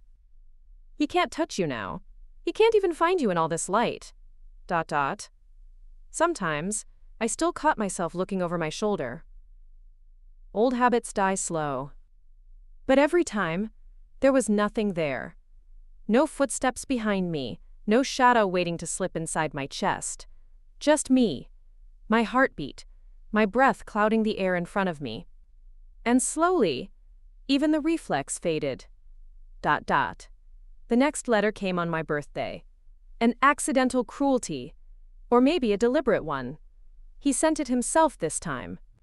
No lawyer's signature, no legal threat. Just a folded page that smelled faintly of his cologne, as if that scent could still unmake me. Cass *, it read. It's strange to write your name now, knowing it doesn't belong to me anymore. I just wanted to wish you a happy birthday. I hope you're well. I miss you. No apology. No question, just absence, dressed up like sentiment. I read it once, then tucked it in the same shoebox that held the pendant and the handful of other relics I couldn't quite bear to throw away. I didn't keep it because it hurt. I kept it to remind myself that survival doesn't erase what came before. It just softens the sharp edges until you can hold the memory without bleeding. When Mara found me standing over the box that night, she didn't say a word. She just handed me a cupcake with a single crooked candle jammed in the center. "Make a wish," she said. I closed my eyes, felt the sugar-sweet air fill my lungs. And when I blew out the flame, the wish was simple. Let the past stay small. ... The next morning, I woke to the gallery's sunlit hush. I padded downstairs in bare feet, my breath still warm from sleep. The place smelled like paint and new flowers. Jonah had left a bouquet on the front desk, wild lilacs and eucalyptus wrapped in brown paper. A note was tucked inside. "Thank you for seeing me when no one else did." I pinned the note to the corkboard by my desk, beside a growing constellation of scraps and scribbles from the people whose art I'd carried forward. This was my empire. Not built to spite him, but because of him. And in spite of him. And because I finally knew I'd always been enough, I flipped the open sign to the window and turned to greet the first visitor of the day, the echo of the door chime ringing out like a blessing. Outside, the cherry blossoms had begun to fall, drifting pink and soft onto the wet pavement. Spring had arrived, and it was mine to keep. Summer came roaring in that year, all thick air and heat shimmering on the city's rooftops. The gallery felt like a living thing, humming with new artists, new shows, new whispers that traveled like electricity through the tight-knit circles that fed the scene. Some nights, the crowd spilled out onto the sidewalk under strings of fairy lights, laughter and arguments weaving into the hum of passing traffic. I was there for every opening, every installation. I hung pieces until my shoulders ached. I carried crates, scrubbed paint from the floorboards, fought with contractors over lighting and hanging heights. And when the last guest slipped out the door, I'd stand in the silence and listen to the way the walls held our secrets. This was my church now, one I'd built from the ashes of every promise he'd broken. ... One Friday evening in June, I was adjusting the placement of a piece, a sprawling mixed-media mural that looked like a burst heart stitched back together, when I heard Mara's voice echo down the corridor. "Hey, divorce queen," she called. "Someone's here to see you." I turned, hair sticking to the back of my neck. "If it's Oliver, tell him to go to hell," Mara cackled, leaning against the doorway with a bottle of something chilled, tucked under her arm. "Not Oliver. Better. It's Celeste." My heart hiccuped, just once. Celeste, the phantom I'd never seen up close. The name that had lived in my marriage like a ghost wedged between our pillows.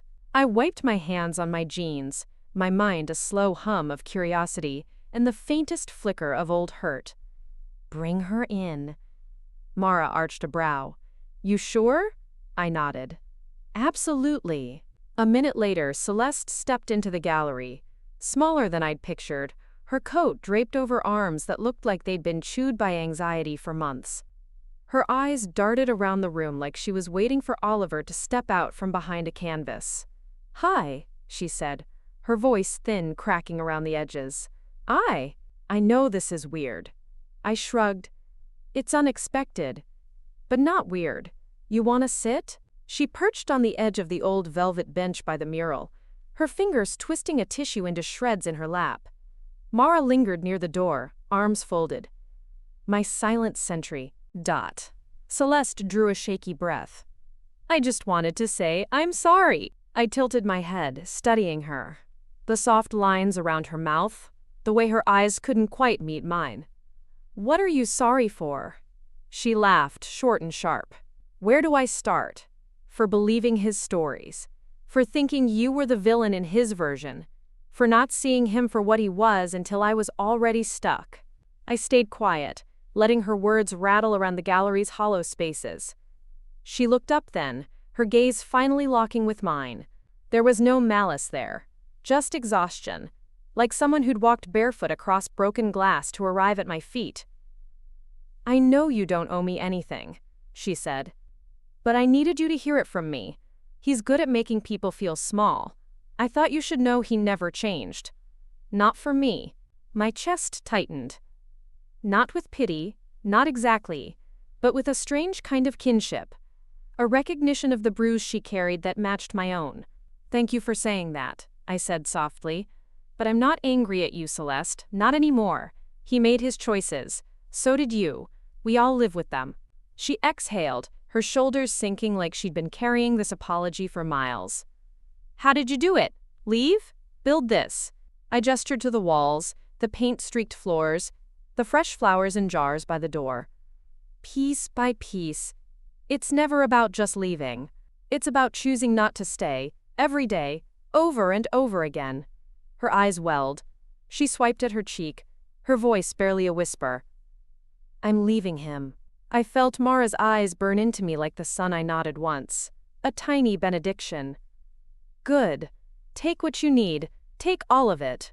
Celeste stood, her hand fluttering like she wanted to reach for mine but thought better of it. Thank you. I mean it. I watched her slip out into the warm night, her shadow swallowed by the hum of the city. Mara walked over, unscrewing the cap of the wine bottle. You're a saint, you know that? I took the bottle from her and swigged straight from it. Not a saint, just done bleeding for people who don't deserve it. Mara grinned. To that. The next few weeks blurred into late nights and early mornings. I found new artists, kids who painted on torn cardboard and old bed sheets, whose work made the whole room feel like it was pulsing with blood and breath. The gallery became a rumor that spread through the city. Have you been? Mole, did you see what she did? Did you hear about the girl who took her broken heart and made it an altar? Some nights I still heard from Oliver. A message here, a half-drunk voicemail there. Sometimes I'd listen. Sometimes I'd just delete it before he could plant even a single seed of doubt in the garden I was tending inside myself. On my next birthday, the gallery threw me a surprise party. Mara orchestrated the whole thing.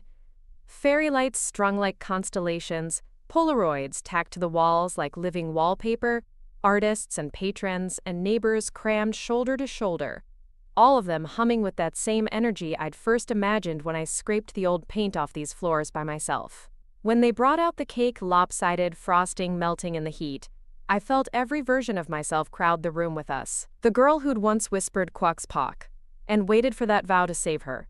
The woman who'd pressed her palm to the cold glass of a locked gallery door and told him to go home. The one who taught herself how to stay gone.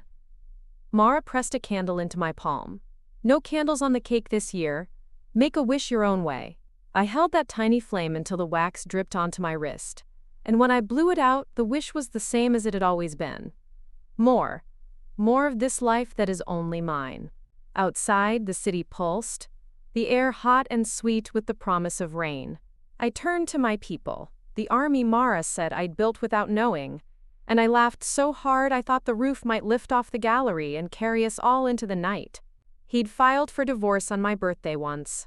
I'd called it the worst day of my life. Now, it was the best gift I'd ever been given. I woke up the morning after that rooftop birthday party with confetti tangled in my hair and an ache in my cheeks from laughing too much.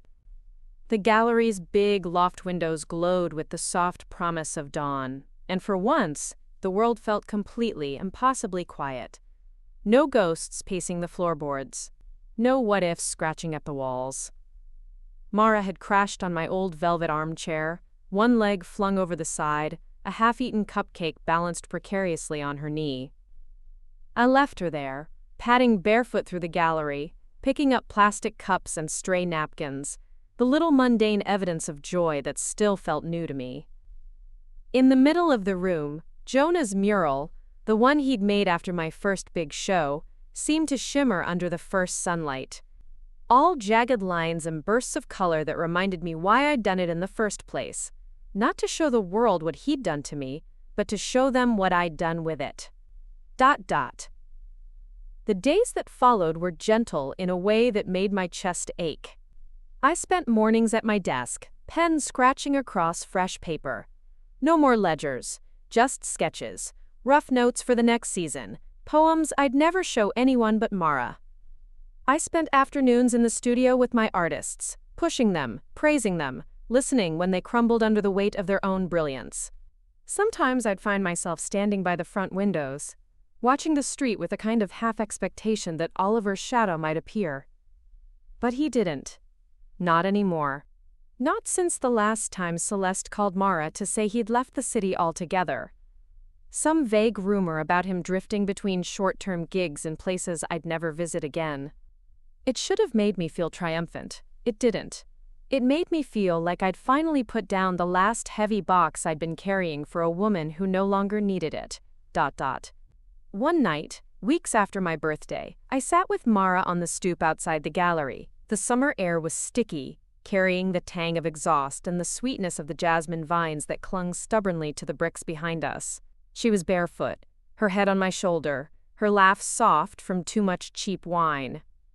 "Remember the first night you called me? Right after the email?" I could still taste it, the metallic panic on my tongue. The sound of my heartbeat trying to crawl out of my ribs. "Yeah." She lifted her head, her eyes glassy but steady. "You told me you were afraid you'd never feel whole again." I let the memory sit there. I didn't flinch from it anymore. "And now?" She reached up, thumb brushing a stray piece of confetti still clinging to my hair. "Now you're not whole because he left. You're whole because you stayed." I laughed. "You always say stuff like that when you're drunk." She grinned. "Doesn't make it less true." ... That fall, the gallery hosted its biggest installation yet, an immersive piece that turned the entire space into a maze of mirrors and silk screens. People lined up down the block to step inside their own reflections. I stood by the door most nights, barefoot on the worn floorboards, watching strangers tilt their heads at themselves, seeing pieces they'd forgotten to love. Jonah caught me one evening as the last guests spilled into the night. He was taller than when I first met him, more sure of himself, but his grin was still boyish.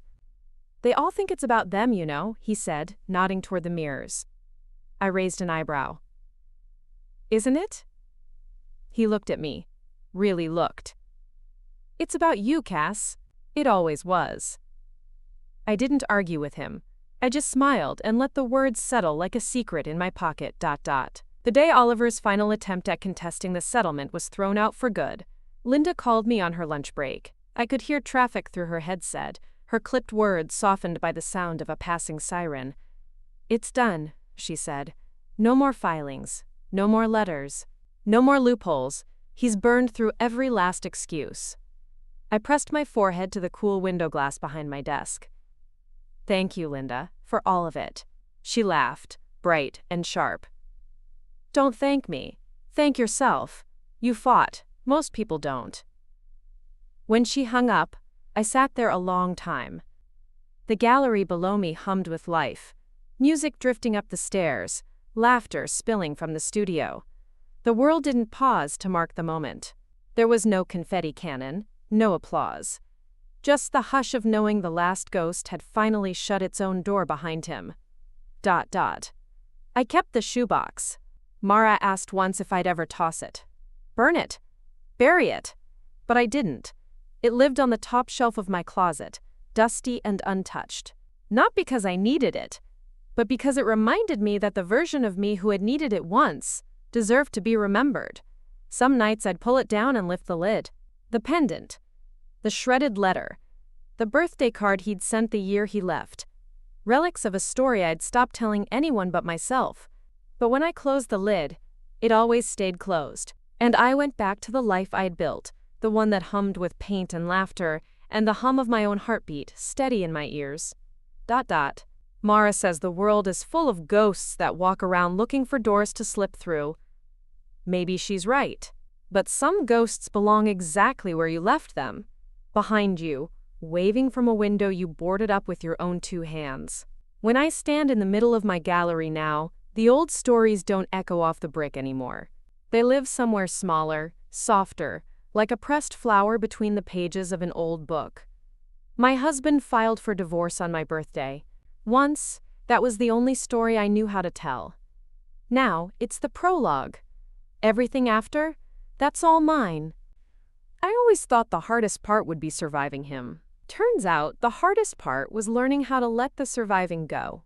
How to wake up and not brace for the next bruise, the next letter, the next ghost sliding under the door like a draft I couldn't seal. By winter, the gallery felt different, less like a fortress and more like a garden. I watched new artists step through its doors, their eyes wide, their canvases still damp from their own battles. Some nights, I'd find them curled on the studio floor, brushes abandoned, cheeks smudged with charcoal, whispering confessions about the people they were trying to forgive. I'd sit with them in the hush, the 2 of us breathing in the smell of turpentine and rain leaking through the old windows, and I'd think, this is what my survival built. Not revenge, not a cautionary tale, just a place for people to put their broken pieces down without shame. ... Mara called it the soft season. She'd come over after closing, trailing snow on the welcome mat, arms full of food she'd never eat because she'd pick at my plate instead. We'd curl up on my old sofa, legs tangled, old movies playing on mute behind our chatter. You ever think you'll let him come back? She asked one night. Half drunk on cheap whiskey, her eyes narrowed the way they got when she asked the questions no one else dared. I didn't need to ask who. We both knew. Not even as a ghost? She pushed. I shook my head. Some people think closure is about forgiving the monster, but sometimes it's about naming it and then shutting the door.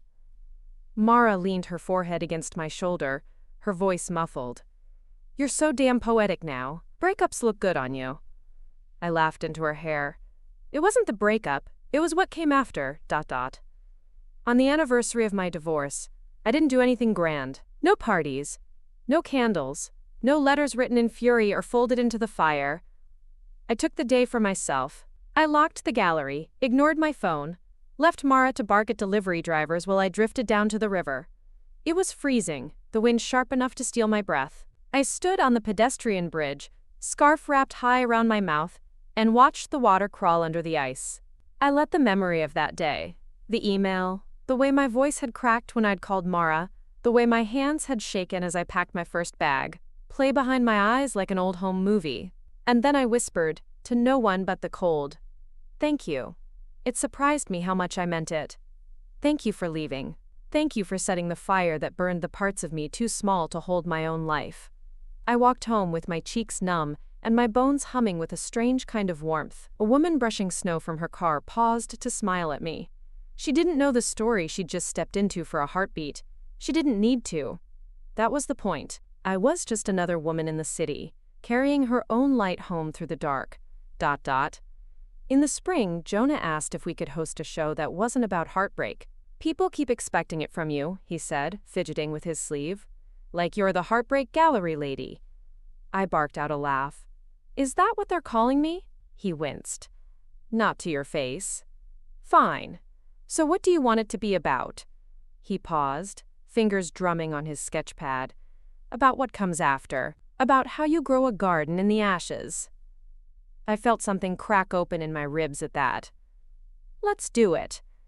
We called it Hafter, Strad. One word, no explanations. The opening night was full of greens and golds and soft blues. Sculptures that looked like new skin. Paintings that held hands with the past, but didn't bow to it. I stood by the door again, barefoot, wine glass in hand, watching people linger under the skylight where the shadows looked like vines climbing the walls. I spotted a woman, older than me, standing in front of a piece that looked like a heart cracked wide open, with wildflowers blooming through the split. She was crying. Not the ugly kind, the soft kind, the kind that washes something away. She caught me watching and mouthed, "Thank you." I just pressed my palm to my chest and nodded, ... Later, when the gallery emptied out, Mara slung her arm around my neck, her laughter warm against my ear. "You see that?" she said. "Your empire, your little garden of ghosts turned wildflowers. You think Oliver even knows what he gave you?" I thought of him, wherever he was. I hoped he was well. I hoped he stayed gone. I hoped he knew he'd built nothing but the hole I'd learned to grow something beautiful from. I looked around the gallery, paint still drying on the edges of the new work, the floor speckled with footprints from the hundreds of people who'd come to stand in the aftermath. "I don't care if he knows," I said. Mara grinned. "Happy birthday, divorce queen." I laughed so hard my ribs ached. Happy birthday to me, and I meant it more than ever. Spring melted into summer again, a full circle that didn't feel like a circle at all. It felt like a spiral, wider now, and mine. The gallery breathed with every new opening, every late-night show that spilled people onto the street under the fairy lights I never bothered to take down. Sometimes I wondered if the city saw me the way I saw myself. A woman stitched together from a story that used to hurt to tell, but now fit in the palm of my hand, small and harmless. When people asked me what inspired the space, I didn't talk about Oliver. I talked about truth. About letting the cracks show. About building places where people could fall apart without being told to be quiet. One sticky July afternoon, I found a letter in my mailbox. No return address, but I recognized the careful tilt of the handwriting instantly. For a moment, my breath caught in my throat the way it used to when I heard his keys in the lock. Then it passed. I sat on the stoop, the sun blistering my knees through my dress, and opened it. "Cassandra, asterisk," it began. "I heard about your gallery's new show. I saw pictures online. It looks amazing. I know I don't have the right to say this, but I'm proud of you." I let my eyes skim the rest. Words about how he'd changed, how he still thought of me every birthday, how he wondered if there was a version of us that could have survived the storms we made for each other. When I finished, I folded the paper in half and laid it beside me on the warm brick. I didn't feel anger, or longing, or even pity. Just a soft, clean emptiness, like the echo of a bell long after the ringing fades. Mara found me there half an hour later, balancing 2 iced coffees in one hand, her sunglasses perched on top of her head. She squinted at the letter. "Another one?" I nodded. "Same old song." She dropped down beside me, handing me my drink. "You gonna write back?" I snorted. "What would I say? Thanks for the wreckage. I turned it into a forest." I laughed so hard my chest hurt. "You should be my ghostwriter." She bumped her shoulder into mine. "You don't need a ghostwriter. He's the ghost. You're real. ... By August, the show Jonah and I called After Source had become the city's worst-kept secret. Critics called it raw, defiant, tender. I watched strangers weep under the skylight. I watched couples kiss in front of sculptures that looked like shattered vases pieced together with gold. I watched people carry their heartbreak into my walls and walk out a little lighter. One night, after the last guest had left and the lights had gone low, I found Mara standing in front of my portrait, the one Jonah had painted years ago. She traced the brushstrokes with her fingertip. "You still see her when you look in the mirror?" she asked. I joined her, our reflections ghosting together in the dark glass. "Sometimes. Mostly I see who she's becoming. Mara leaned her head on my shoulder. Good. She's worth becoming. ... Summer ended in a blur of thunderstorms that washed the city clean. On the first crisp September night, I sat alone on the floor of the loft, knees pulled to my chest, the windows open wide to the rush of rain. I held the shoebox in my lap, its corners worn soft from all the times I'd moved it without opening it. I set it on the windowsill and popped the lid. Inside, the pendant, a photo of our wedding day with his face folded out of the frame, the first letter he'd ever written me, the last letter he'd tried to send. Piece by piece, I lifted them out. I didn't burn them, didn't toss them to the wind like some grand cinematic goodbye. I set them beside me, laid them in a line like stepping stones across the span of my own survival. Then I closed the lid, not to bury it, but to honor that I didn't need to hold it open anymore. In the weeks that followed, the gallery prepped for its next season. I called it Rooted, a show about the things we keep and the things we let go. About how sometimes the same thing can be both. Mara painted a tiny mural on the back wall while I stapled show flyers to the corkboard by the door. She stepped back to admire her work. Tangled vines with tiny blooms sprouting from the cracks in the brick. Think he'll hear about this one too? She teased. I shrugged, my mouth tipping into a grin. Let him, he can have the story. I get the garden. Mara raised an eyebrow. You're a poet again. I laughed, shaking my head. I was always a poet. I just forgot for a while. Some nights, the city still felt like it belonged to the girl who stood on that bridge and whispered, "Thank you," into the winter wind. Other nights, it felt brand new. Every block a promise that I could survive again and again in 1,000 different ways. My husband filed for divorce on my birthday.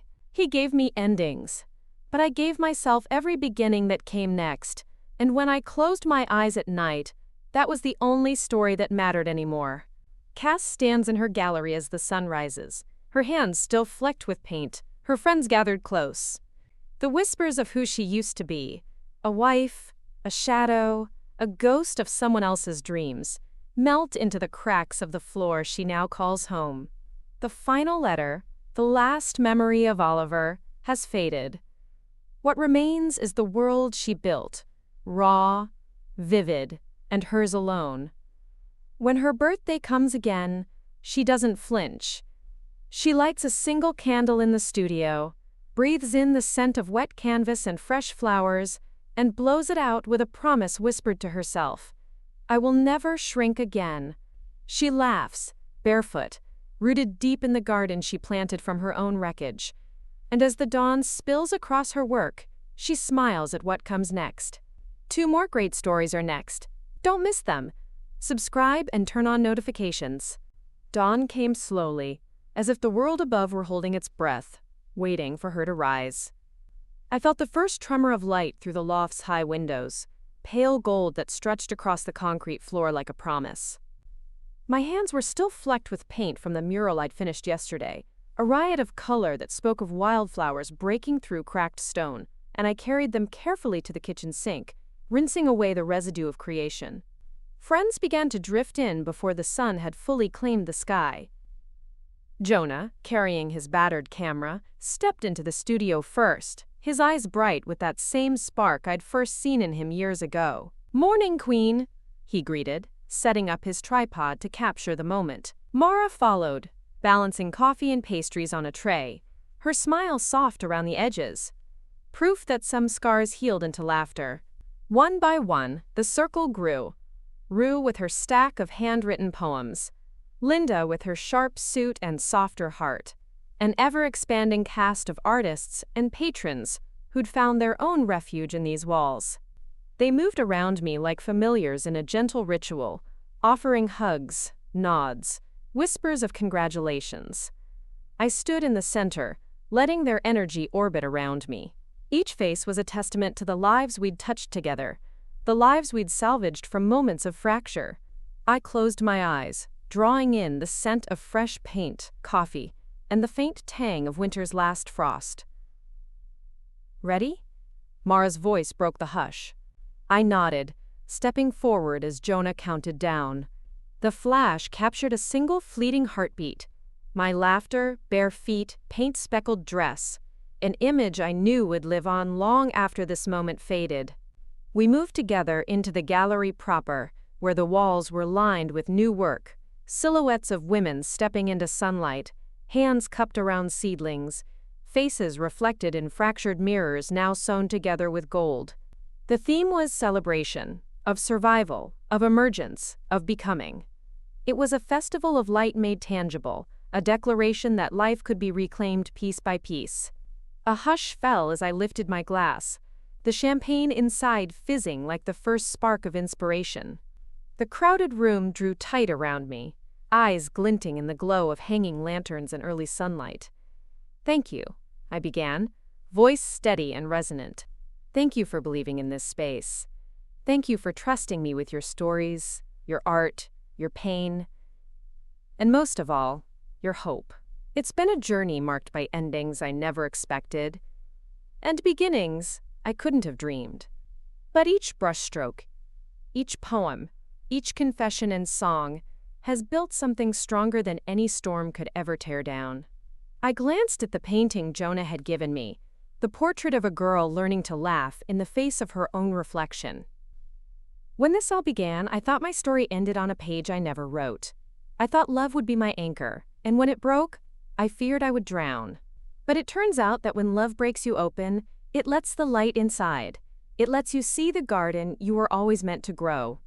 A murmur of agreement rippled through the room. I held their gaze, feeling the warmth gather in my chest like a slow sunrise. "Today," I continued, "we celebrate not just art, but the power of reclaiming your own life. We celebrate the courage to let go of stories that no longer serve us, to write new ones with hands unafraid of color, texture, or pain. We celebrate the truth that survival is only the first step. Becoming is the adventure that follows." The room exhaled, a unified breath of release.